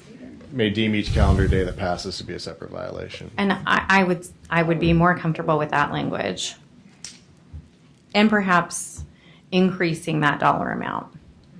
I think $100 I is would like to reasonable. reiterate that this does apply to just private citizens. But remember, there's variances available. I understand that, but if you're getting the variance, you've gone through the steps, you're more than likely not going to go over that time, and if you do, $1,000 a day or more than $100 a day to a resident, I feel like is probably enough to deter them from doing this, especially if we're discussing someone who isn't in an HOA. I think $100 is very reasonable in this, So do I. especially if you're talking about adding one per day. I mean, that's Okay? Yeah. I would agree, and going back to variance decision where they talk about the spirit of the chapter will be observed, public safety, welfare secured. So $100 is I think very reasonable. Would you agree per day? Yes. Okay. Well, and can I have some clarification? Rachel, you just said something that I'm a little unclear on. The person violating this is the one camping, not the resident or the business that they're on, correct? absolutely. Okay. That's correct. Thank you, Chuck. Any other comments at this point? So I propose that we take a quick break and reconvene at 8:25. So I will open the meeting back up at 8:25.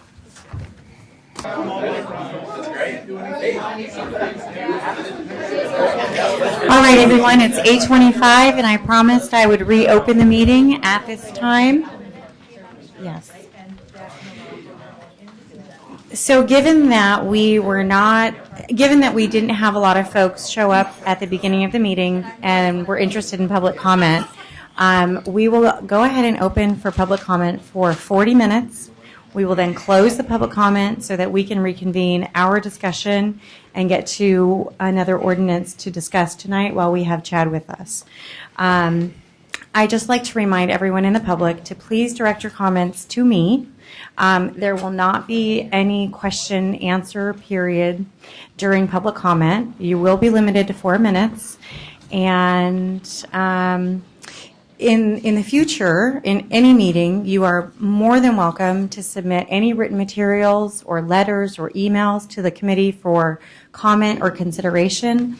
But please submit those directly to Sylvia's office, and then what she will do with that correspondence or any letters that you'd like for us to review, she will submit that to the committee as an exhibit to our discussion.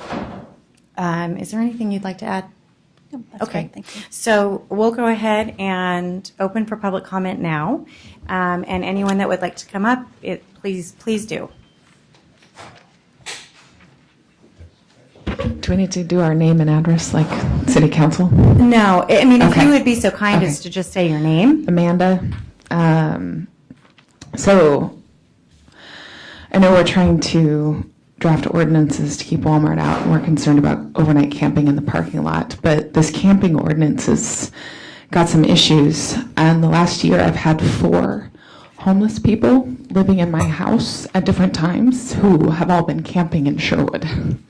So that is a real issue here. And it's something that we need to consider. And my main concern with Walmart has always been that it marginalizes the economically challenged people.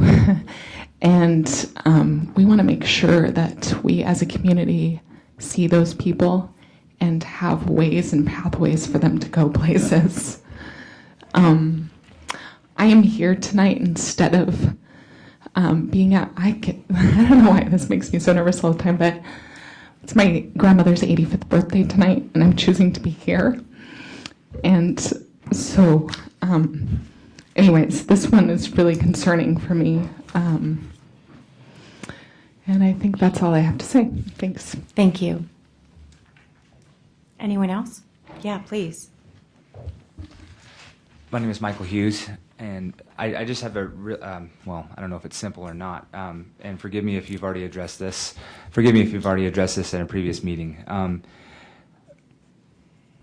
I guess the question is, are subcontractors responsible? This is in reference to the hazardous substance discharge removal. Are subcontractors responsible, or are the businesses that hire those subcontractors responsible? And the second part of that question is, if they're doing something, I don't know if pesticides have been addressed, but if they're doing something like that, or if an MSDS is required, say Target hires somebody to come in and they bring a chemical that OSHA would otherwise require an MSDS present, and then that place now turns into a job site where you have customers and employees.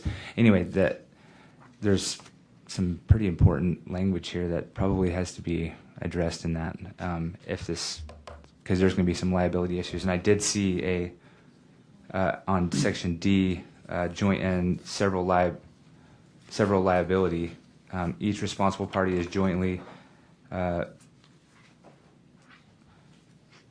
Right? Okay. So yeah, I don't know if that addresses that, but I just wanted to kind of bring that to your attention. I don't know if. Yeah, that's all I had. Thank you. I'm going to make this very quick, Nancy Taylor. One of the things I keep seeing missing in the comments, and I hope they hear me, is I'd like to see the churches come in and talk about what Amanda just talked about. In other communities, the churches take care of this situation. If you're homeless, you need a place. If for some reason there's a hurricane, you need a place. It's the churches that normally open up, and then the schools and things like that. Thanks.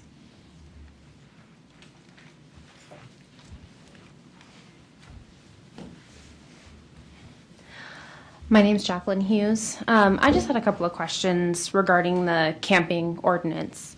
I haven't been coming to the last couple of meetings, so I don't know if this was previously discussed, so I apologize if it was. The initial purpose, in my understanding, for this committee was for the more big box realtors that were coming in, or not realtors, but retailers. And basically, from reading through some of this, it kind of concerns me. And the example that you brought up about grandma bringing her RV in and parking it on a private street. What if your kids want to camp on the front yard? I mean, this is stuff that's kind of moving away from the initial purpose, and that concerns me. What happens on my front yard is my business as long as it's not hurting anybody. So the fact that these are reaching into that area, I don't think is appropriate. The other thing is, how are private citizens going to be notified? Most citizens don't come to these meetings. There's a lot of people that use in their front yards. Grandma brings the RV. That's $100 that could really kill a budget for some people. So how is that going to be published so people know? That's another question I had. Also, another thought was the 4 hours. Well, that's 4 hours in one parking lot. You have the potential for Walmart, Target's right next door, Albertsons is next door to that, and then you have a Safeway. What if they just keep moving from parking lot to parking lot? They're still in Sherwood. They're still near our neighborhood. That's all I had. Thank you.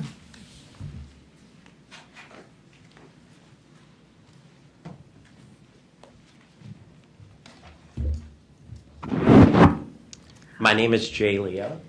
I am the Director of Operations for the Springs Living, which of our 10 communities that we operate for seniors, one of which is in your backyard, right down the street here, the Springs at Sherwood. What I want to just briefly talk about is potential unintended consequences. I think there's some good discussion here tonight. I guess in general, I'd like to just warn of unintended consequences. And I'll give some examples. We have greater than 50 employees at our retirement community right up the street. Within a 6 or 7 mile radius between our other retirement communities, we have roughly 600 to 700. They're all considered employees, local employees. We are currently going through a major construction remodel to offer additional services to the seniors of this greater community. It's not widely known, but it is public, that we are acquiring land for an expansion, roughly looking at $25 to $30 million of investment to this local community. So as you consider these things, we're not a big box, but in so many cases, we qualify for some of the ordinances that you're discussing. And we represent fantastic seniors. We have the absolute gift of providing care for seniors in need. We also have the fantastic gift of providing employment to great people. The things that you're talking about here tonight,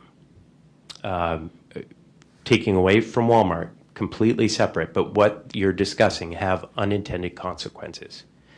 As a business owner, those unintended consequences raise question for us and how we operate, and the future of our operating in Sherwood. And a couple examples of that are hours of operating. Well, guess what? The way that the ordinance is currently written, we operate 24 hours a day, as do 7 or 8 other long-term care facilities in the local area. So things like benefits and looking at how some ordinances focused on benefits significantly change how what is a fairly small company like ourselves operate. It's a game changer. So while the target may be big boxes, I'd encourage you to consider the unintended consequences of what you're talking about and some of those local businesses like ourselves. Thank you. Thank you.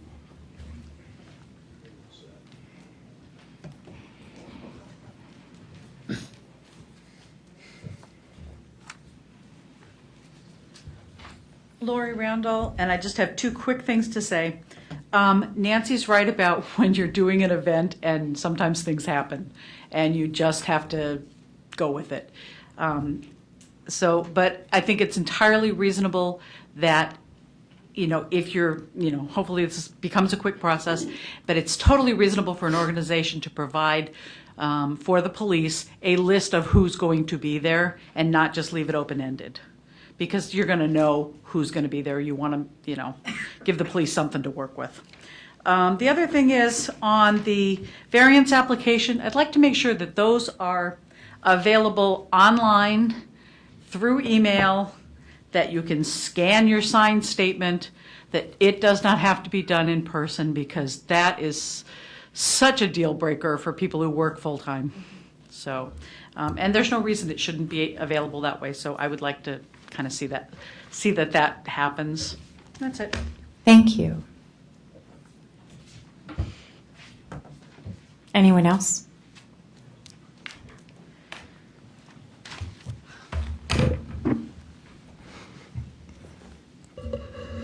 Okay, Tim Voorhees again.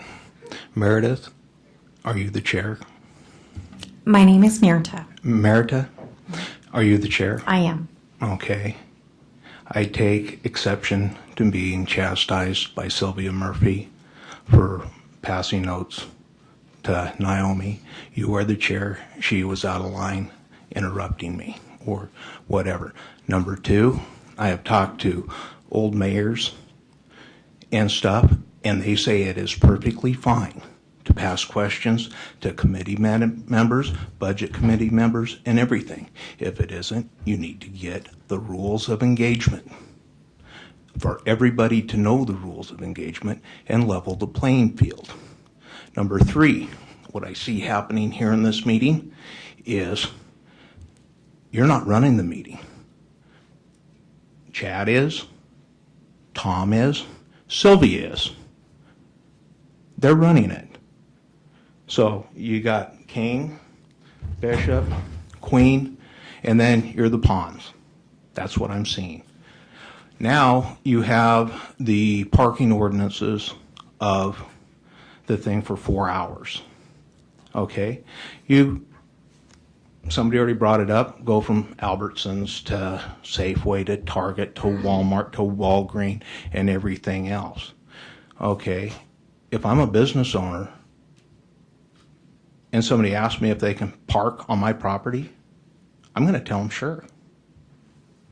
What gives the committee or the city the right to tell me who can park on my property and who cannot park on my property, who can sleep on my property, or who cannot sleep on my property? Just like the lady that said she has kids sleeping in tents. Where are we going here? This is getting to be a very, very, very slippery slope for everybody. To have 1, 2, 3, 7, 8 people saying what's going to happen to 18,000 residents or 20,000 residents. It is very, very scary. We are getting way too many rules to live by, and we don't need them. You just honor each other. You respect each other. If you see somebody strange in your neighborhood, you go out there and you yourself go out there and ask them, hey, what are you doing in this neighborhood? If they're not there, they stammer and they go off. Then you call the police. Hey, there's somebody down here that isn't supposed to be here. It isn't the police department's job to keep us safe all the time. We have bigger problems than that. What are we going to do about it? Make more rules and more rules and more rules?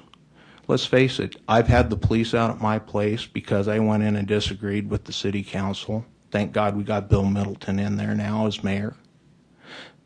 But by God, I talked to the FBI the other day. And what the city was pulling on me was against federal law. They said, next election, call me. We will intervene for you with the city. So, what has the city done? What has the city done to stifle the citizens? Thank you. Thank you. Anyone else?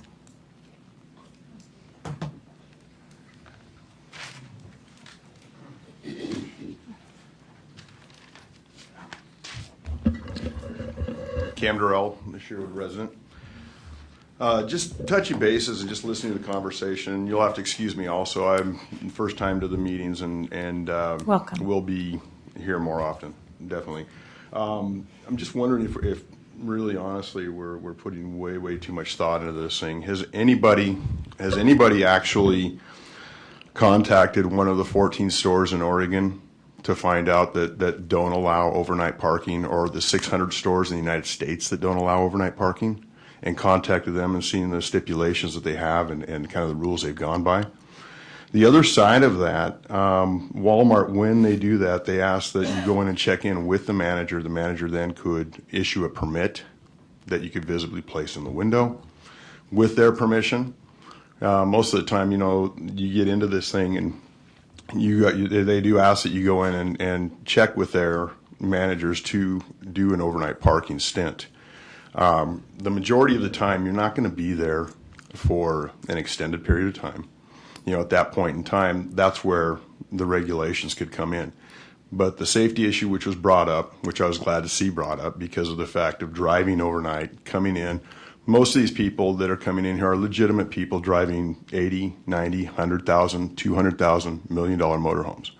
They're coming in here, they're going to be, ran off by the Portland police or the Sherwood police, after their 4-hour stint, which is really not going to put it's a black eye for the town, which is, the reason I moved here is because of the town that it is. But the other side of that is, like Nancy had mentioned before, I have, affiliation with cars. We sponsor the Cruise and Sherwood Car Show. I have friends that come in to my parking lot. They bring their, $500,000, $1 million motorhomes with their $80,000 cars to come in for the show. Hey, can we stay in your parking lot? You bet. Yeah, you can stay in my parking lot. These are my friends. These are fellow managers, in the company that are hot rod enthusiasts. These aren't people that are going out and graffitiing things or lighting fires in the parking lot. But to now tell them that, we've got an ordinance now because Walmart came in here, which is where this is all starting. That business profile has been going for a lot of years. And like I said, we need to probably contact the 14 stores in Oregon that don't allow this to even be there yet, in their own parking lot. It's publicized. I can email you the list if you want, but somebody needs to contact these people and say, hey, how have you gone about it? It sounds to me like if they've done it, it's fairly simple. There's a lot of Metro stores that are that way. So, on that side of it, just, what have we done until now? I've had customers where we have somebody who comes in, the brakes are bad. It's an older motorhome. Parts are obsolete. They are camping. They're on their vacation. They just came here. They were coming down from Longview. And this happens probably 3 times, 4 times a summer. Okay. Coming down from, wherever they're coming from, by the time they get off I-5 and they're headed over, going to the coast, that motorhome is locked up, or something's the matter with the trailer. They're stopped there. These parts aren't available. They're not available for a couple of days. They're camping in my back. And granted, this is a variance, but this is an unexpected variance, and this isn't a 2-week variance. This isn't a 1-week variance. I'm on my way to my vacation, and we're riding bikes out in the parking lot and going to movies and eating KFC now. So, all of these things considered, what have we done until now with this? If it's a problem, we're forecasting a problem and trying to solve this problem before. And how much time have we spent on this? Thank you very much. Any other comments? Jennifer Harris. I just wanted to also consider the intended consequences, and one of those being that average entry-level minimum wage workers could be treated with some level of respect, dignity, and fairness. Also, I am president of our HOA, and HOA does not have jurisdiction over the street. So you may park your camper in the street, and we can send you a letter saying, please move it, but we can't enforce it. So I encourage you to go with the 7 days. Thank you. Thank you. Any other comments?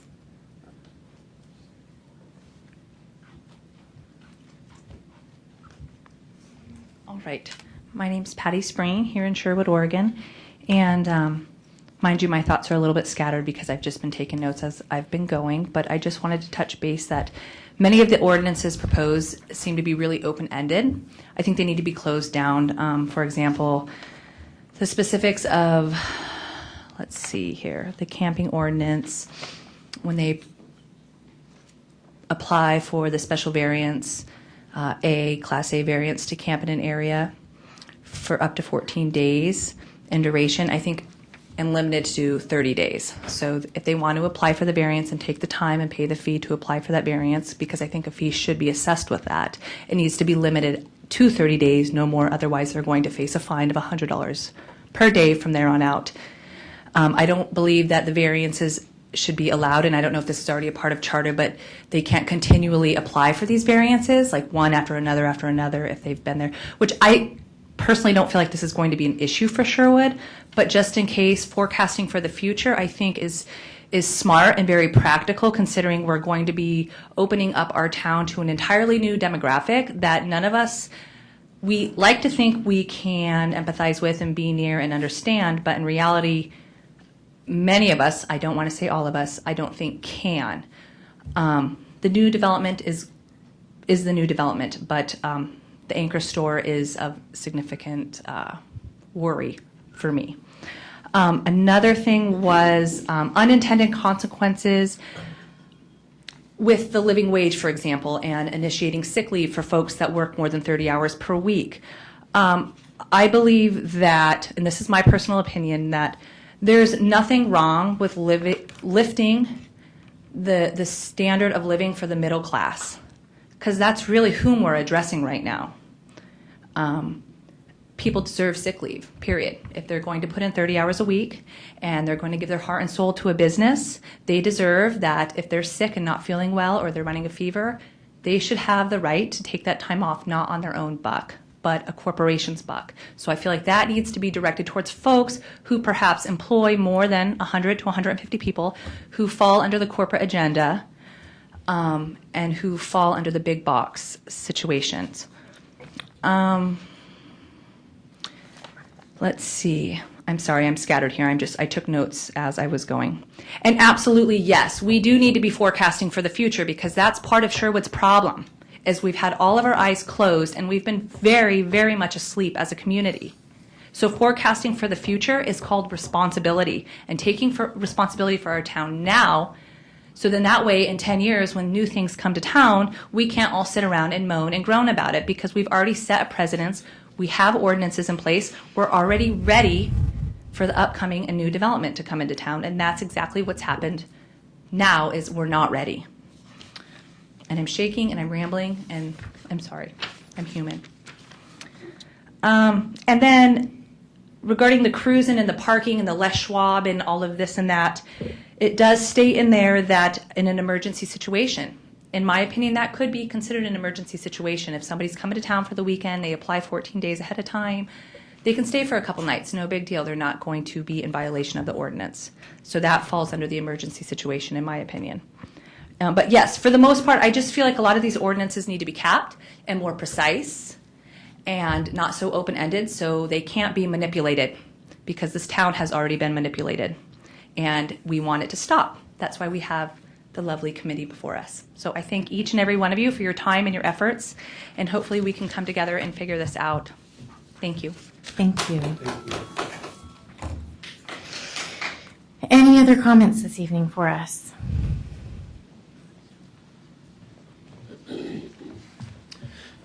Yeah, I'm Brian Harry. Just a couple of comments. I think, first of all, there's been some very interesting things that have been brought up so far that I think are very important. I think it is very important to consider the unintended consequences. I think also, however, that we do know that Sherwood has grown substantially in the last 10 years. It's going to continue to grow substantially. And I think I'm in agreement that forecasting what problems we may be observing down the road is important. And I do think that's something that's much easier to deal with now than it is to deal with later. Having said that, looking at the draft the way it is here, it looks to me like, in the purpose here, it sounds like things are about as they should be. As you're discussing activities including littering, public urination, public defecation, intoxication, theft of water, electricity, all of these things are clearly things that we'd like to avoid in the future. I think there has to be a great care, though, in making sure that the rest of this ordinance accomplishes those goals without the unintended consequences. So I guess that's pretty much all I had to say. I think there were a couple of the unintended consequences that were brought up previously that I think are pretty well handled in here in the emergency situations and in the variances there as well. But I would urge continued diligence in that. Thanks. Thank you very much. Anyone else? Absolutely. Michael Hugheskin. Just few quick comments. Just found out the U.S. is ranked 27th. Our middle class, we're 27th in the world. Our middle class is dying, and thinking about the future, any type of living wage or any little bump with the continual printing of our money and the devaluation of our dollar and the inflation, we're going to see our middle class continue to die. I guess it makes sense why you would want to bring somebody in who can give you things for pennies on the dollar, but they can afford that, being as large as they are, and they meaning Walmart, they meaning Target, any of these big box corporations, they can afford to give their employees a better life.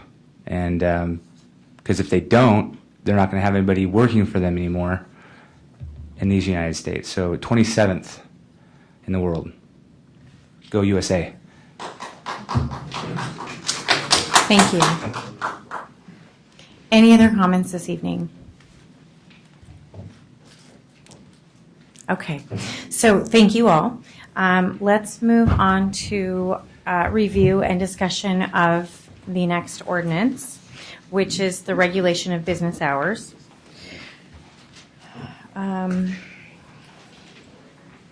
Okay. I have a question. Do we have a chance to respond to any of their comments? In our closing comments, Okay. You're more than welcome to address issues. So, to get us started, are there any initial thoughts on the language as drafted?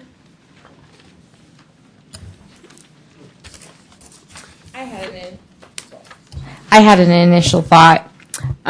In section D, which is the provisions for limitations in this section, I feel like we kind of pulled ideas out of a hat for that one, and I'm not sure we took enough time with rational basis for that.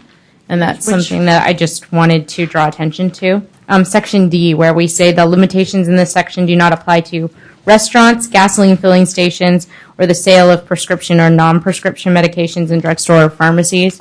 I feel like this is something that public comment would be greatly impactful for. Okay. Speaking on that same point, the way point 3 is worded, I think could be an end run around a lot of the goal that we're trying to accomplish here, because most big box stores in town or potentially could be in town have pharmacies in them, and we don't have a provision in here for that being only limited to, it has to be the most of your business instead of any portion of your business, right? Or is that addressed somewhere I'm not seeing? So the prescription, the exemption for prescriptions is limited to the sale of prescriptions. So those big box stores would not be able to, that have a pharmacy would not be able to be open for the sale of anything else. Okay, I just want to make sure that. Yeah, so that's why it's written that way, as opposed to having a percentage. The percentage we have related to the gasoline filling station, if you look at the definition in B1, that's why it was written that way. If you want to try to draw a distinction between certain pharmacies and other pharmacies. Well, I was thinking more around that's why I was going with the percentage around, like, a dedicated pharmacy versus any other type of retailer has a pharmacy as a smaller component of their overall footprint, right? Yeah, that's where I was and kind I guess of drawing the line at. The way I was thinking about it when drafting it, just so you know, is that the exemption was for the sort of the public welfare, that people may need medicine in the middle of the night, and regardless of who is selling that, if that's what they're limited to selling, and that's all they're limited to selling, whether it's a big box store, whether it's a Walgreens, or whether it's the neighborhood pharmacist, that's all they can sell, then that's satisfying that need. Okay, I just didn't know that the language made that clear that. And if it's not they that, could only sell that stuff and not other things. The other thing, I think, based on some testimony I heard, is that we may need to expand either point 3 or add a point 4 to talk about healthcare in general, urgent care centers, assisted living facilities, any kind of general health and welfare. And I'd be as expansive as possible in the language, because I don't think the intent of anyone in this committee is to try to limit those I would type agree. of things. Great idea.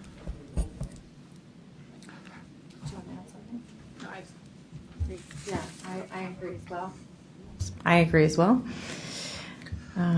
But moving on to another point then, back to point C, in our previous meeting, we had a lot of debate around the time that this would end in the morning, this prohibition would end in the morning, and so I think we need to revisit that conversation and,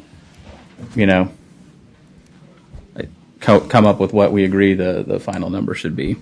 I would agree, and just to clarify, because we had a vote, if you recall, we had a vote on 5 or 6, and we voted on 5, and we were kind of split.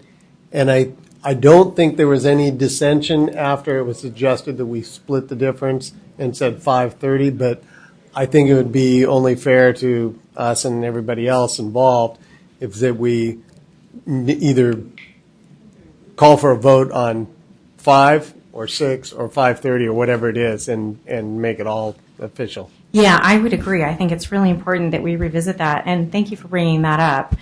Just to clarify, when we had that discussion, it was not a vote, but rather we decided on a placeholder time for the purpose of just drafting language. So I just want to... Right, but the placeholder time that ended up in the language is not what we agreed on to be the placeholder language. Well, and I think the reason for that was actually Larry was going back and forth between 5 and 6, and I didn't feel like there was he had a clear position. And so based on the fact that we were divided at that point, I threw out 5:30 as a middle ground as a placeholder. So that's why that landed there. Yeah. The only other comment I'd add on this same section is. Excuse me, do you mind closing the door? It's just so loud out there, I can't hear. I don't think we can close the door. We have to No. keep it open. We need to keep the door open. So in that same section where we said located within the city may not operate, and we were very clear on this in our previous conversation about allowing businesses to have people operating within the business as long as they were not open to the public. And I just want to make sure that our language is clear. Can you that, point me to where? I'm sorry, Section C, there's only one sentence. All retail sales and personal service businesses located within the city may not operate between 1 a.m. and 5:30 a.m. And we were very clear that we were only wanted to limit this to being open to the public. Yeah, and that's that true. internal operations were allowed 24 hours. Okay. I can fix that. So, one thing, we did receive an email from a security company this afternoon that I'd like to read that has been submitted to us.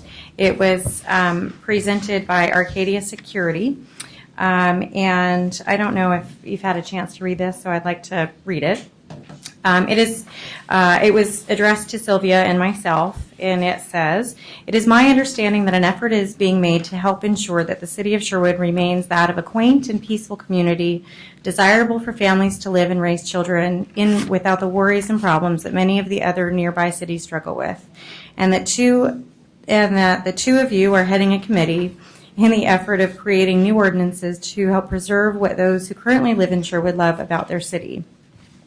I've been in the security industry for about 15 years, and during this time, my company has and does provide security services to a wide variety of businesses and industries, leaving me uniquely qualified to address some of your committee concerns.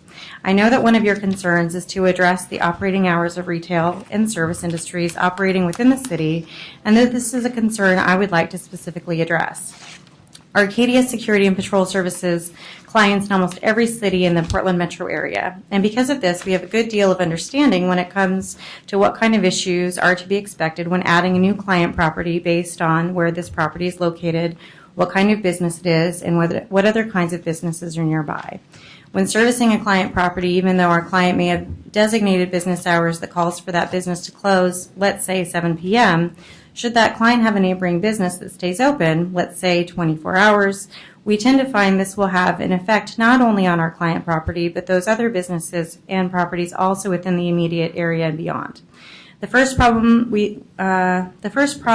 with C, with businesses that have that have long or continual operating hours, is that of loitering. We find that homeless people, street kids, and those just looking for something to do will congregate to these businesses. In addition to having continual vehicle and foot traffic coming and going from the businesses, you will also see a rise in crime that is directly connected to the fact that the business is there and open. Oftentimes we find people camping and even living in the parking lots of such businesses as these. We do find some businesses will make an effort to try and drive loiterers and campers off their property. However, that does not solve the problem. In fact, doing this often makes things worse for the community, as loiterers, campers, and homeless don't leave the area or city. They just move throughout the city, loitering in new areas and finding new places to camp or set up backwoods homes.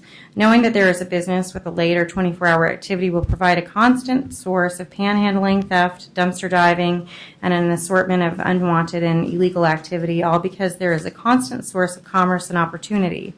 This is not a problem that the residents of Sherwood should have to deal with, and limiting operating hours for businesses will prevent or limit this kind of activity. As a resident of Sherwood, you would need to ask yourself, do I want increased vehicle traffic driving through my community at all hours of the day and night?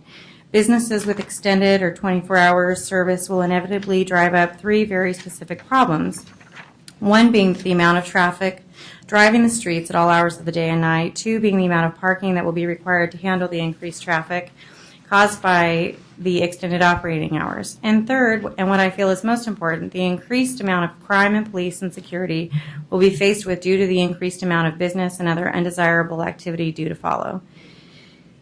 He goes on to say that we find that communities that regulate operating hours to specific times and days of the week tend to have fewer problems and unwanted activity as those who would be involved in such things tend to move to other areas that allow for this activity.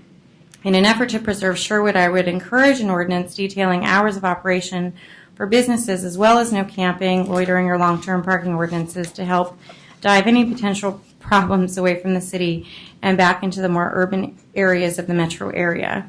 Should you have any additional questions or would like to follow up, I may be reached at my office. And this was submitted to us by Don Klott, the managing director at Arcadia Security. I felt it necessary to include this because at our last meeting there was some question about data and backup for the reasons why we're discussing these ordinances.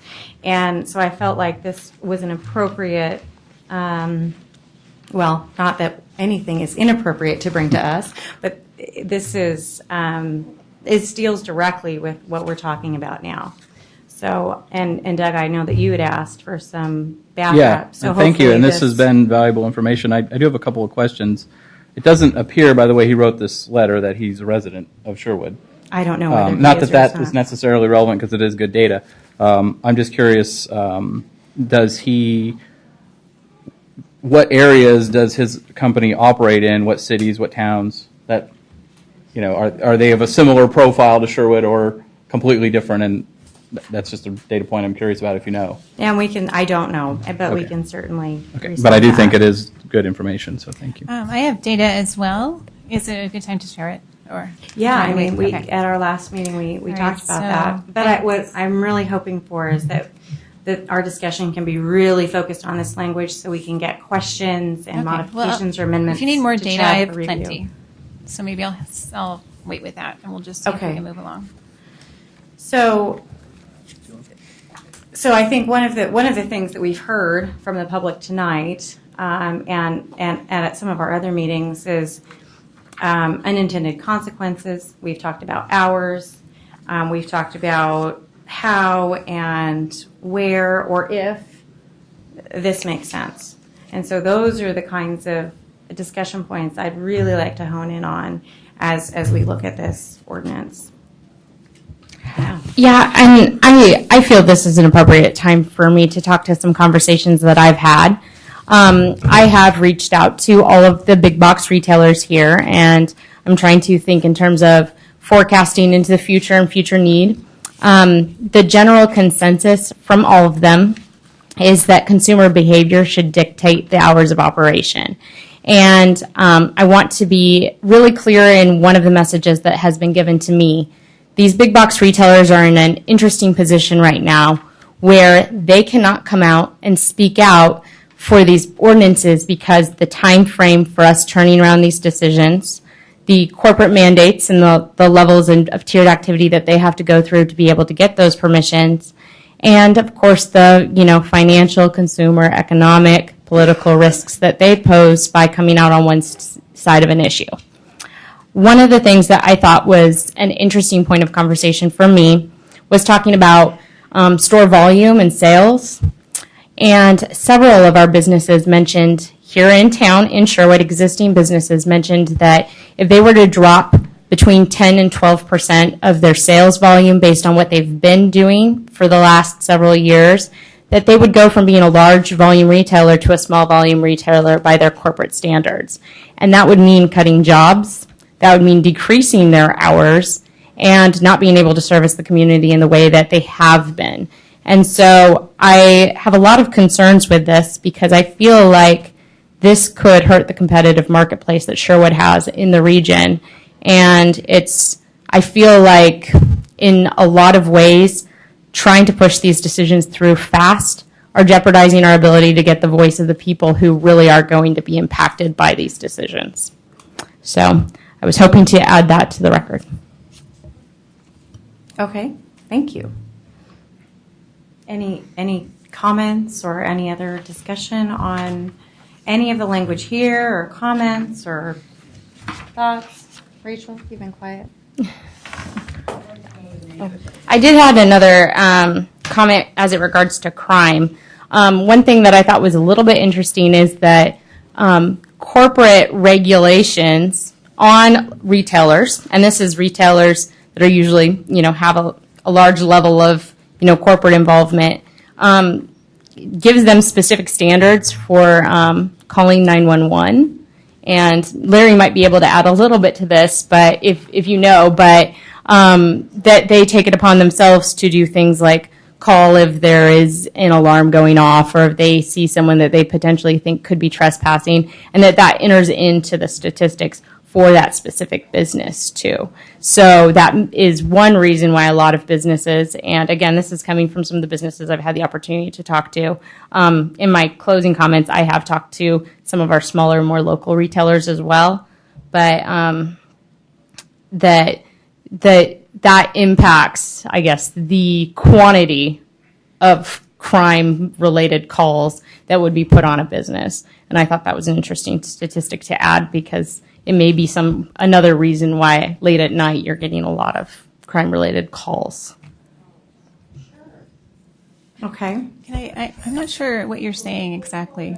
Are you saying that employers or retailers wouldn't report something because they don't want that to reflect poorly on their business? For example, Kohl's now had 76 times instances where they've had to call the police. So is that... What I'm saying is that in some cases it's not broken down into the types of calls that it may be, and that based on their own standards of operation that sometimes they will, call 911 based on their own policies. So I thought that was an interesting piece to add. So are you saying that in the overall statistics, they may be essentially overrepresentative because they have a more stringent corporate policy about calling sooner than maybe a smaller company might have not a policy at all, and it's more of a judgment call, whereas I know in my company, as not a retailer, but we're a private company, and we also have, a pretty strict protocol of when we call, and I think the bigger companies that I've worked in, the threshold is much lower, right? Just it's a risk mitigation factor, because you a liability issue. You call really early in the process because you don't want the risk of if you didn't call. So I think that's an interesting point. I don't know how much that influences the statistics, but it's interesting. I do. Maybe it's a good time to share the statistics I do have because it's directly about that issue. Is it okay to go ahead and do that? I'm sorry, I didn't hear. I have some statistics from a study that was done. I think that we're kind of derivating from point, and perhaps I started that, so I apologize. The reason for reading the letter was in direct response to your request last week for some data and some backup of actual events. And so that was my hope. And Nancy, the information that you've accumulated is really helpful so that we can take all of that into account as we're reviewing the language that's been drafted. So can I respond to that letter? Yeah. I think Mr. Clott hit the nail on the head about the three reasons that we have there. Basically, any store staying open 24 hours is going to create that commerce that just allows people works as a magnet to drive people around the area. You have one store, you chase them off, they don't necessarily leave the city, they'll just go somewhere else. I agree with his letter. I'd like to see us get back to trying to nail down some hours if we're to that point. Sure. I think their definitions are good. Their personal services, the retail sales. I had a comment earlier before the meeting started that says we've excluded restaurants, Walmart, and try to stay away from mentioning Walmart. And I would reiterate that this is bigger than Walmart. This is all future retail stores coming to Sherwood. Yeah. So Xbox that's already a name of something else. Can't use that name. Some store comes to Sherwood and they have a deli. Correct me if I'm wrong, but they can't stay open 24 hours a day because they're not a restaurant, right? I think we need to clarify that. the label, like similar to how gas stations are clarified? Sure. I just have one question. Does either Naomi or Nancy, do either of you have any statistics relating to crime in the city of Sherwood with a 24-hour business? Because we're talking about a 24-hour ordinance.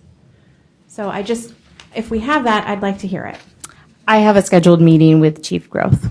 Okay, but has anyone spoken to a business in Sherwood that's open 24 hours selling things and has statistics on their crime reporting? I have, but I do not have permission to disclose that information. Okay. Naomi, do you? Okay. So I have one more question. Okay. I'm confused. We talked about personal services, and then we talked about excluding healthcare. So I thought last time we spoke about this, we were not going to make a list of exclusions. So is personal services healthcare? Based on the definition. Because I thought we specifically said we were not going to address 24-hour urgent care, hospitals, healthcare, self-care. I don't, under this, it's pretty confusing to me. The current language doesn't necessarily exclude, it doesn't provide for that. That's what we're. But it says what is covered: retail sales, restaurant, personal services, and gas filling stations. And does healthcare come under personal I think that services? might have been an oversight, because I believe that we did have that conversation. Yeah, no, it wasn't an oversight. It was, as you recall, at your direction, we based this ordinance based off the Camden, New Jersey ordinance. So this definition is taken directly from their ordinance. I don't think the intent of the Camden ordinance, nor your intent, was to cover those types of facilities. I can understand how you could read that definition to include those facilities. So it's just a matter of clarifying that definition to really talk about what you, I think, intended to be personal services as opposed to the emergency care facilities. Right. Okay. So I think actually in D, we need to add the emergency services kind of stuff as an exception, right? As opposed to an exception, I think what you would do is in the definition of personal services, you would clarify that definition so that it does not include those. Okay, gotcha. Yeah. I'm sorry, that's what I was getting at. Was a little confusing, but because I thought we said we weren't going to make a list of exceptions, so that this was not targeted to a specific business. Right.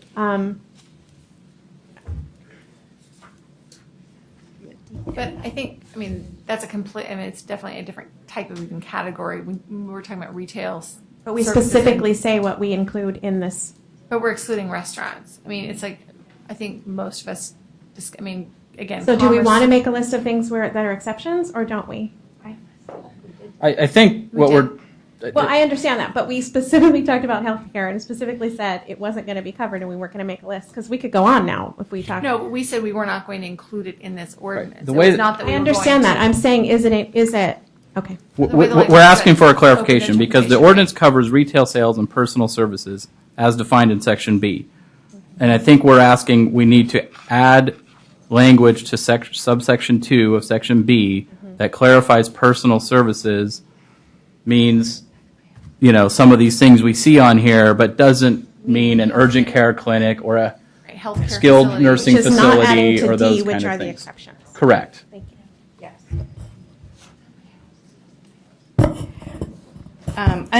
Under purpose and findings, number 2, section B, I would just like to see and other unlawful acts included after anywhere in there to reduce the incidence of all of those things, and then I would just like and other unlawful acts included.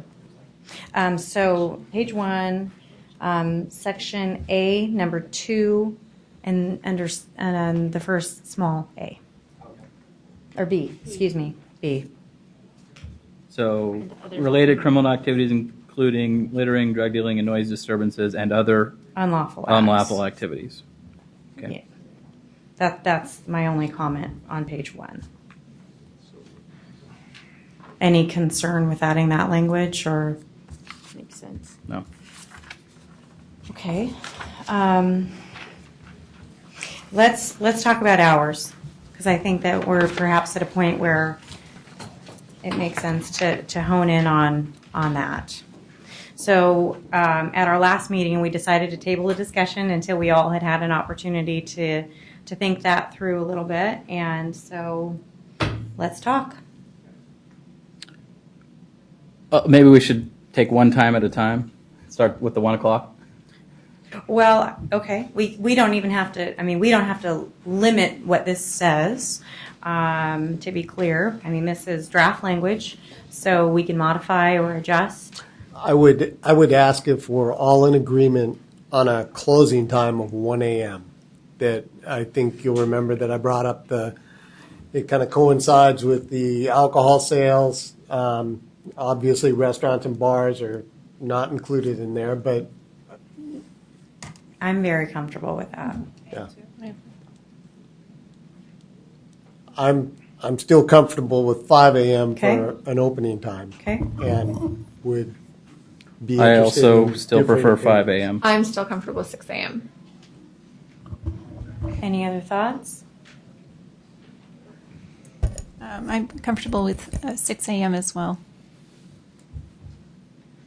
I think one of the things that I remember from this conversation is as we're noting in this proposed language that we're not limiting inventory, stocking hours, those kinds of things. Again, this is a focus on being open to the public. And also, I mean, it's going to cut us costs, right? If we don't have to employ additional officers to patrol for an extra hour every night for every day of the year.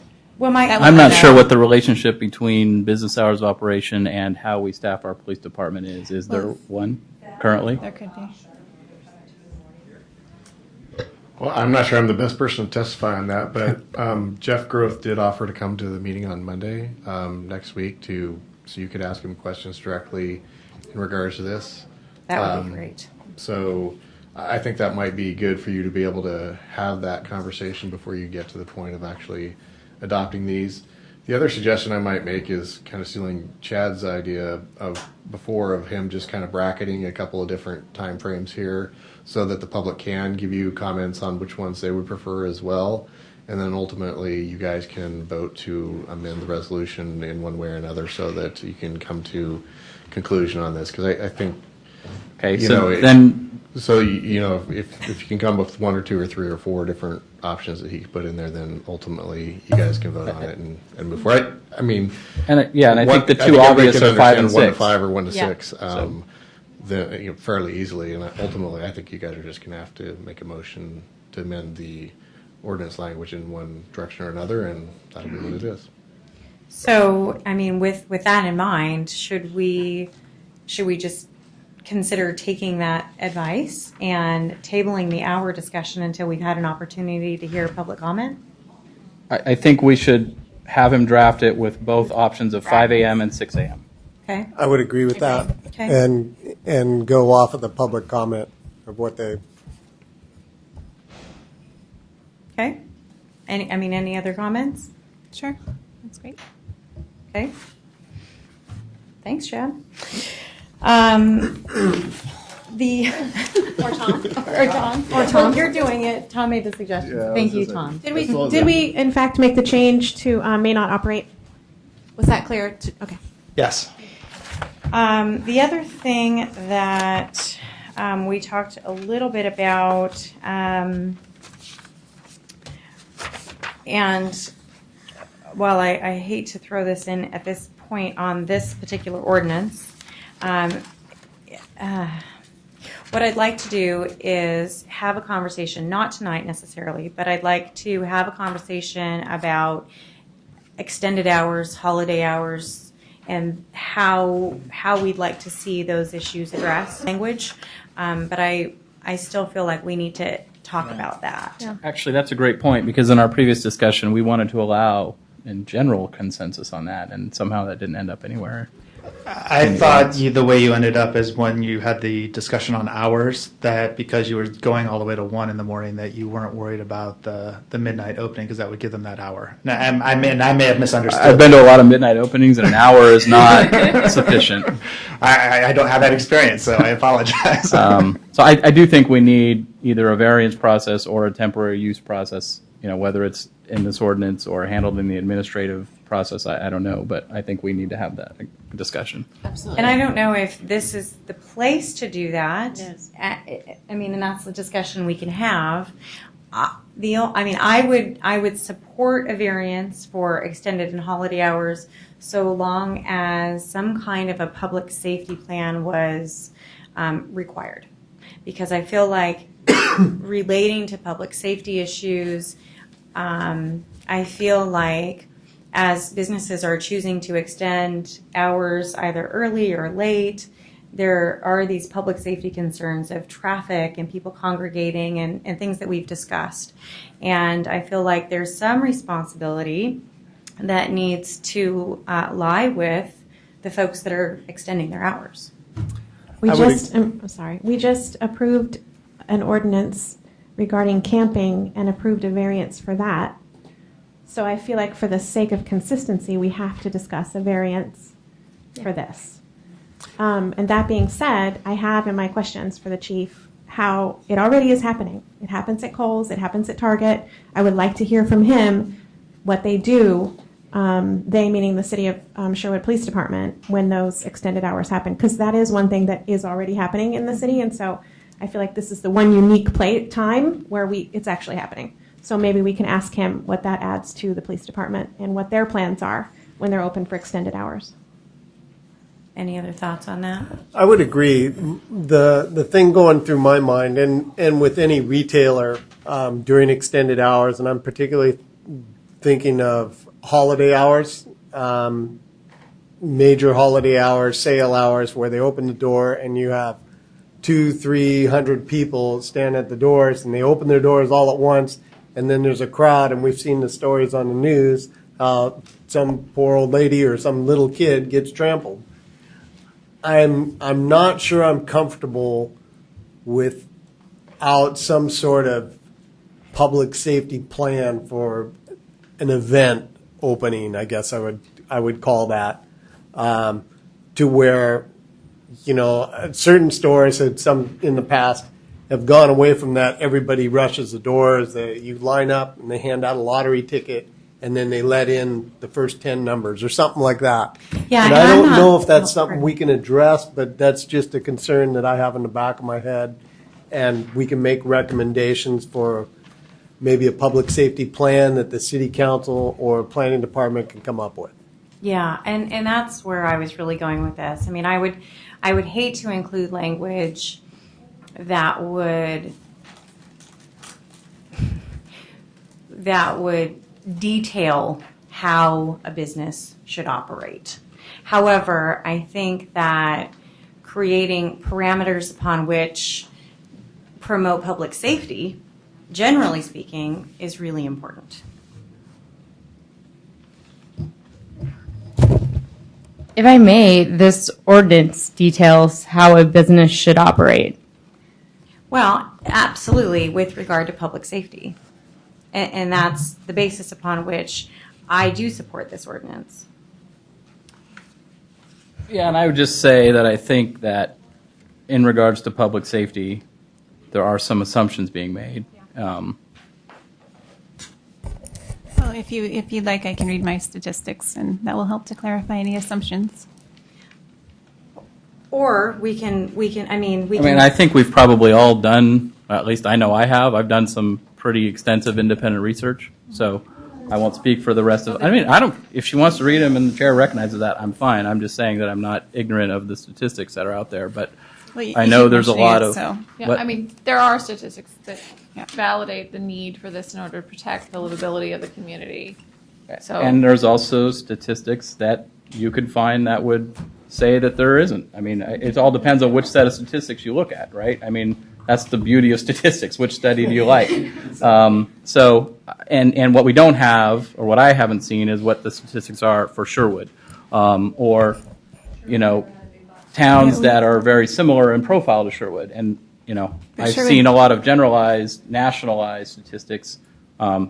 But Sherwood doesn't have a 190,000 square foot retailer, and there's nothing we could use. There's no precedent set. We can only go by what other retailers across the country have done and how that's affected. Yeah, but I think you have to look at the profile of the community, in general, not taking a national statistic and applying it to Sherwood. You can also look at specific retailers and look at their statistics. So that's what I have. Yeah, and they go, and again, it depends on which set of statistics. Anyway, I don't want to go round and around about this, but Well, for the sake I think my point being is that there's some assumptions being made, and I don't know that the public safety component, as it applies specifically to Sherwood, is clear cut. I'm not saying it doesn't exist. I'm just saying it's not been proven to any kind of But if you have definitive nature. That speak otherwise, you should bring them, because if you can convince us that it's not an issue, we'd like to hear it. I'm sure. Well, and the Because other that's our thing concern. that we've discussed is having the chief come in next week, and perhaps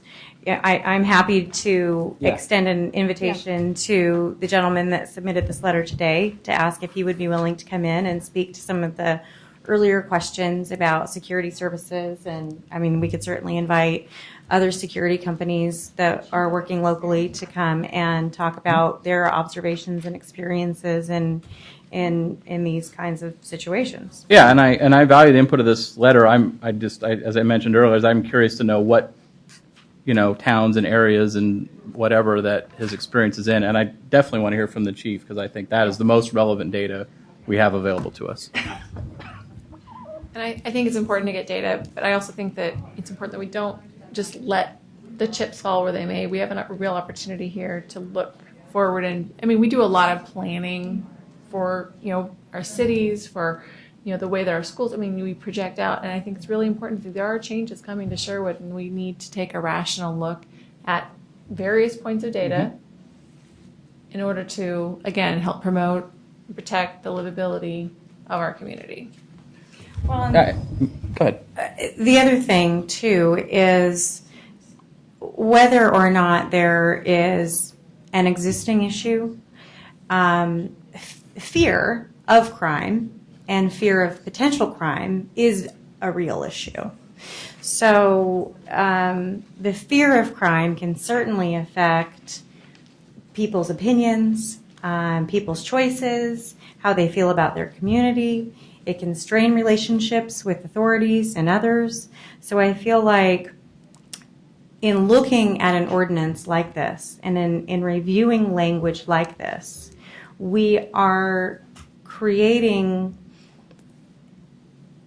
a parameter to give the public some feeling of assurance that these issues are being reviewed. And that we are being proactive, and that we are looking at the livability of Sherwood now and into the future.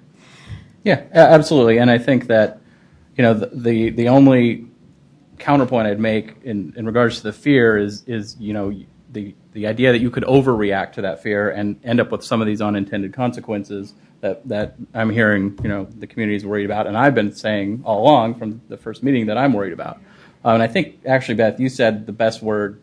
Rational, right? So, I completely agree that looking at all the rational and relevant data points, and ultimately, again, this is going to go to the voters. I think our duty is to put the best ordinance in place, and let the voters decide what it is they want. I'm not really sure what you're asking for. What specifically do you want to change? I want to hear from the chief of police. That's what I'm asking for. Okay. I'm happy to extend the invitation. Or Tom, since you've already spoken to the chief, maybe you can confirm with him. Either way. He's scheduled to be here, so okay, he's already has it in his schedule, and I'll make sure that he knows that you would like to hear from him. So. Yes. Any other specific modifications to the language as written before Chad redlines this for re-review? I highlighted, excuse me, I highlighted a couple issues. Section F, penalties. City's reasonable attorney's fees. The manager may seek recovery of the city's reasonable attorney fees. And in that same section, C, prior violations, magnitude of the violation, whether the violations were repeated and continuous, or whether the violation was intentional. I think that's good wording, and I would not want to add anything to that. I don't know, unless you guys are thinking specifically, but I think I'm agreeable that this is good once we nail down the hours. I would agree. Any other thoughts at this point? Okay, so did you? Were you? I just, I think it can wait for the chief, but I do want to say I have concerns about, on page 1, under A, number 2A. It seems, I just think it's something that we should have the chief address. It's talking about a limited police force. It's talking about where the police should be focusing its resources, providing protection to residential neighborhoods. I think we've spoken about health and safety. I think that we've also discussed the need for employees to feel safe in their workplace. Yeah. And I feel like this is very inclusive, and it's not addressing the health and safety of the employees who are working in these facilities. And so I would just like to say that, possibly we should look at rewording that, or it just doesn't seem like a reason for me. I mean, it seems like we're leaving out a large piece of the picture. I think that quality of life, again, as we've talked about before, is something that has different meaning to the individual. And I don't think that needs to be in here. I can't imagine any police chief is going to say it's more important to police one part of the town as opposed to the other. Yeah. So I'd like to hear if he agrees with that, is where I'm coming from. That sounds very classist to me. Yeah. And as someone who works late and walks late at night in Old Town, I'm hopeful that they'll police that area too. Did you have anything to add? I would just throw in that this is not an exclusive list, so you can add additional things. That was a topic that was discussed by the committee previously, which is why it's in there as one of the purposes. And so certainly if we can, requiring a business to be closed during certain hours where there's limited police availability certainly is a reason that protects the health and safety of the employees, and we can add that as an additional reason. There's no problem in doing something like that. So if the committee wants, I can add that to the red line draft. And that point is one that the chief made at a recent city council meeting in particular as to why this potential ordinance would be useful, because they do have limited resources, and whether or not they're going to be policing, again, helping to protect those employees or helping to protect the residents who are sleeping in their beds at night. I mean, So the employees aren't residents? many of them aren't, but at the same time, You have he no idea brought if the that- employees are residents or No, not. but he brought that up. I mean, that's one point in particular. Okay, he can we made that just as- please right, ask him, yes. because if we're talking about health and welfare in one ordinance, we're discussing the health and welfare of employees and how we're looking out for that. But in this ordinance, we're leaving them out entirely. So I just want to make that noted and on the record that we should also be addressing the health and safety of the employees that are working. All the people residing and working in the city of Sherwood and It's maybe just that visiting. simple. Leaves them out completely, but I look forward to hearing what he has to say.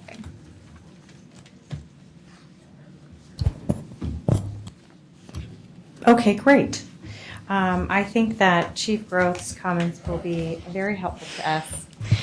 Chad, I'm hopeful that with the few points of a modification that we've made, that will be, those will be some quick changes for you. Do you have any questions of us? I don't have any questions. Just to give you an update on the schedule then, what we will do is I will go back and draft the changes to the two ordinances where you requested changes, and I will have those to the city staff by sometime Friday, because I will be going on vacation next week. So Chris will be back, told, to help you guys through the rest of next week. But this way you'll have this language in time for you to discuss at your meeting next Monday. Thank you very, very much. In an effort to wrap up this evening, I'd like to open the floor for closing comments. Naomi, would you like to start tonight?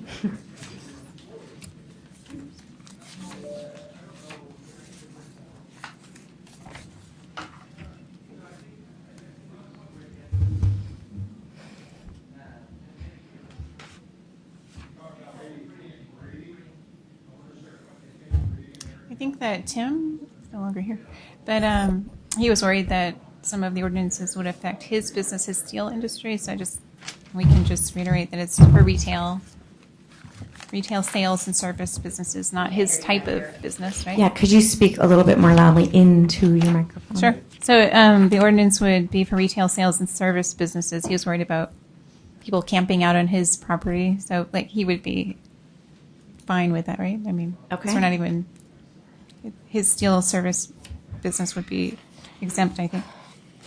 And then the woman who was worried about people not being able to camp in her yard, it's also residential, that people would still be allowed to, correct? Yeah, I mean, those issues are already addressed in the ordinance. Right. Maybe we can just clarify it, though. Okay. I think that's it. Larry?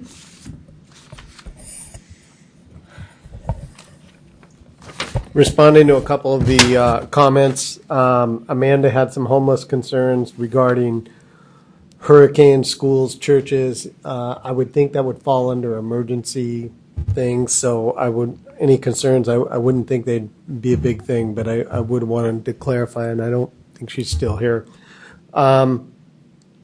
Lori Randall suggested events with camping. It would be reasonable to require retailers to provide a list to police of people they've given permission to camp on their private property. Definitely have the electronic forms available online. I think it's written in the words on the draft that we don't want to create a hardship for people in doing this. No. I'm just going to come out and say this, and it's unrelated to the things that we've talked about tonight. I won't be here tomorrow night, and so I wanted to get my little speech in about the sick leave draft. And I think we've got a lot on our plate with the 3 things that we've already done, and I think I don't think I can't support the sick leave process as it is right now, and I think it needs more work. I think 240 hours. I'm just doing the math when I was reading this over and over, and every word of it. 240 hours a calendar year is 20 hours a month. That's 5 hours a week that we're asking employers with 5 or more employees to pay. I don't think this is something we as a committee should be spending our energy on at this time. Now, down the road, I think we can recommend to the city, and we certainly want to encourage retailers and businesses alike to provide time for their employees. I would definitely be interested in employers providing some sort of flexible spending account that they can spend pre-tax dollars on stuff, but to mandate that the city and all businesses come and provide sick leave for their employers, I think it's overstepping what I think that we as residents want. And I do think employees need living wages and they need benefits, but I would be much more inclined to spend my energy on doing a dollar amount targeted towards benefits. So my vote is no if you guys get to a vote tomorrow night, and I won't be here, but if you discuss, I'm okay just letting that one fly. That's all I have to say. Okay. Nancy? Thank you. I just wanted to first thank those of you who sit on this committee, staff, council, and the public for being here. That is really important that we're all sticking it out. I wanted to reiterate a couple things. One, I truly love Sherwood. I want to say that. I want it on public record because I believe in this town and I think it has a lot of potential. One of the things that all of these ordinances concerns me about is that they currently, based on the way that they're drafted and the conversations that we're having, are already having impacts on Sherwood's ability to do economic competition and future development in the area. And I'm already starting to hear examples of businesses that are questioning the ability to come here, that are questioning their ability to develop or expand based on the conversations that we're having. I had some light feedback from some of our business community, and I wanted to just really quickly say that the general consensus I'm getting in talking to businesses is that they fear that we're addressing a problem that isn't yet a problem. One business owner here in town says the more freedom that a business owner is allowed to make money, the more money it will give back to its community. This is a circular process. And I hope that we recognize how many great things Sherwood businesses have done for this community. I have a wealth of notes and information from a breakout session that we had with over 50 of our business leaders here in town. I'm going to actually submit those to public comment for sake of time tonight. But I wanted to address one of our many questions, which was, as you conduct business, what do you fear? And some of the feedback we got, and this is limited, it isn't the full list, but a restriction of income because of potential ordinances, no customers, growing our business, the community degrading, Sherwood not being open to business, and decisions being made without education.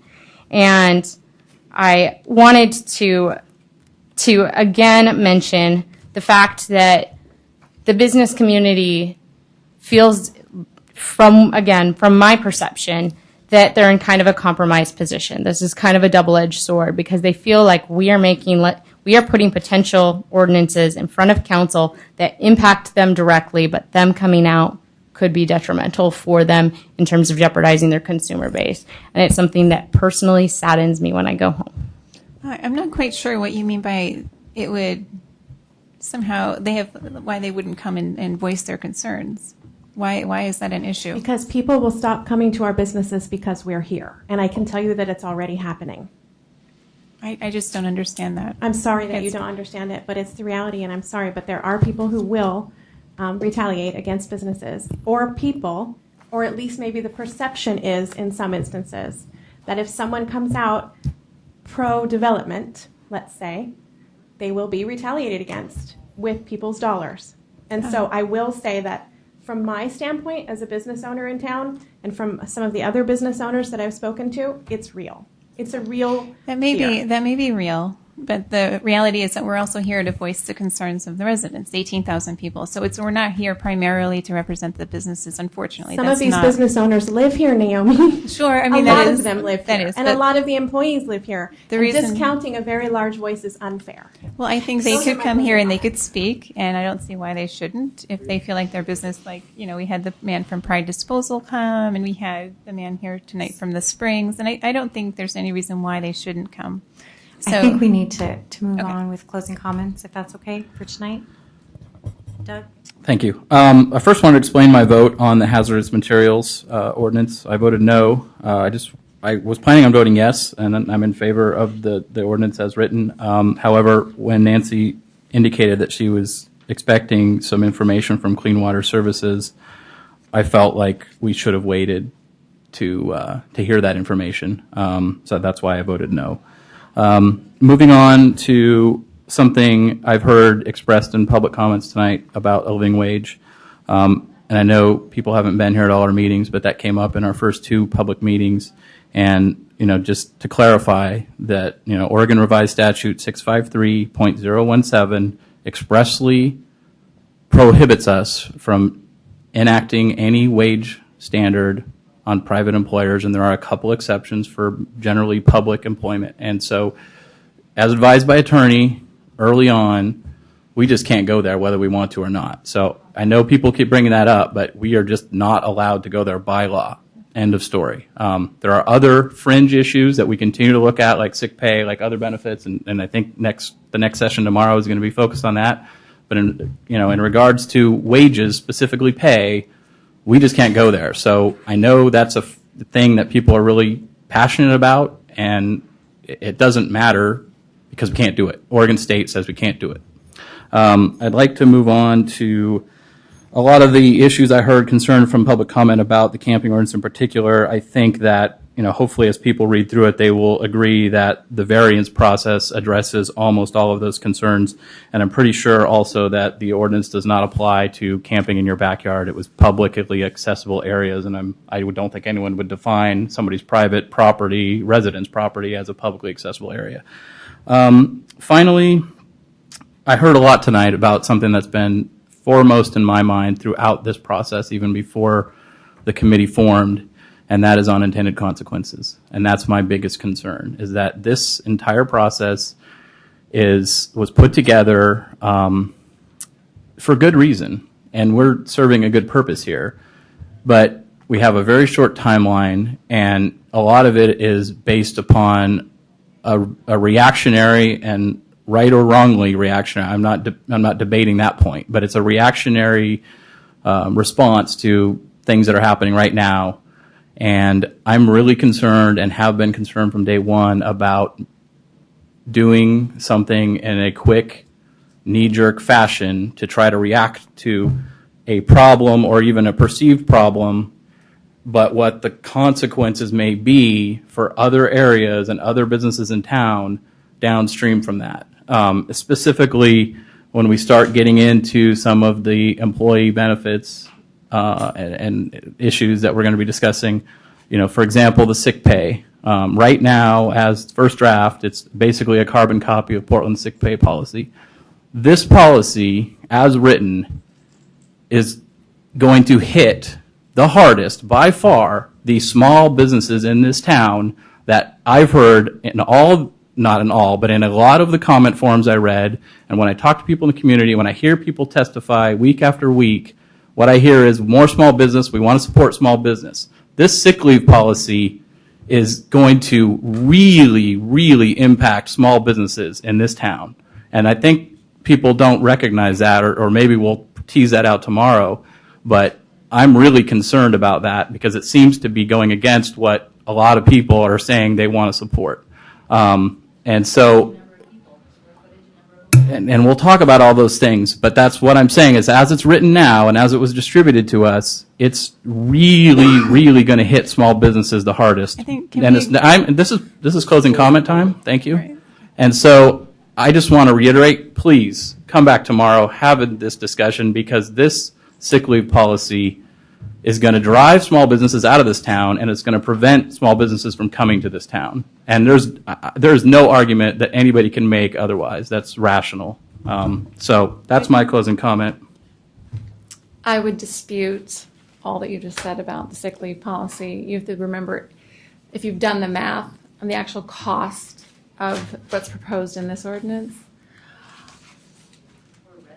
it's a very well thought out process. Portland went through months and months. This is something that is not unique to Sherwood.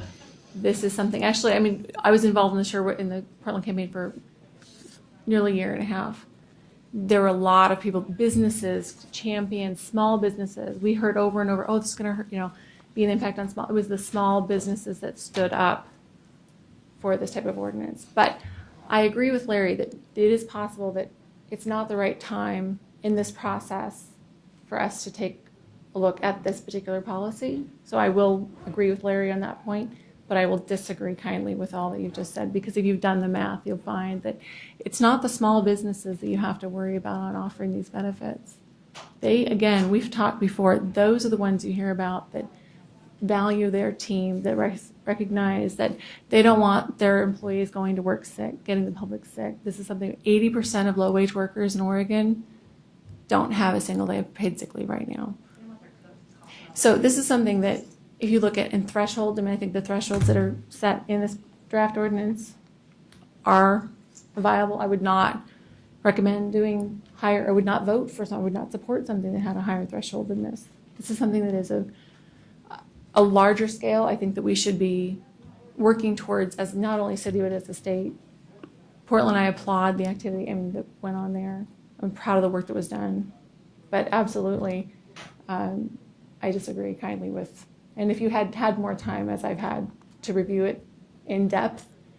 I find that insulting. Well, I find some of your comments insulting.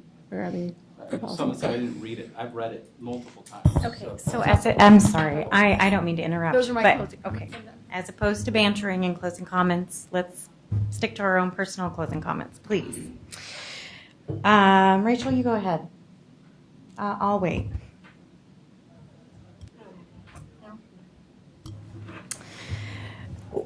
We've covered a lot of information in the several meetings that we've had. We've worked a lot of hours. There's been clearly discussion and disagreement amongst us, which I think is positive and beneficial to progress. Some might suggest that rules or laws should be enacted for every eventuality, and that's just not possible, in my opinion. I think that I joined this committee very specifically to work toward progress within Sherwood because it's my community and I care about it. As we work within this committee and as we continue to work in and around this community, I think it's important that we are working together to promote a sense of community and to promote relationships within this community. And it concerns me that there's been a lot of dissent among what we're trying to do or what we're not trying to do here. And it's just my hope that what you have observed in these meetings is an attempt to keep things good, make things better, and create some parameters that are reasonable in promoting the livability of this town. There is so much to be appreciated, and I think that we're all here because we love Sherwood. We spend many of our hours living and breathing here and beyond. And if we didn't care, we wouldn't be here, and neither would any of you, and neither would any of the folks that are watching this video at home. So thank you for all of your commitment. Thank you for the disagreements. Thank you for the emails. Thank you for all of the comments. Because, again, all of what we do here is lending itself to progress. And with that, I will say goodnight, and the meeting is adjourned.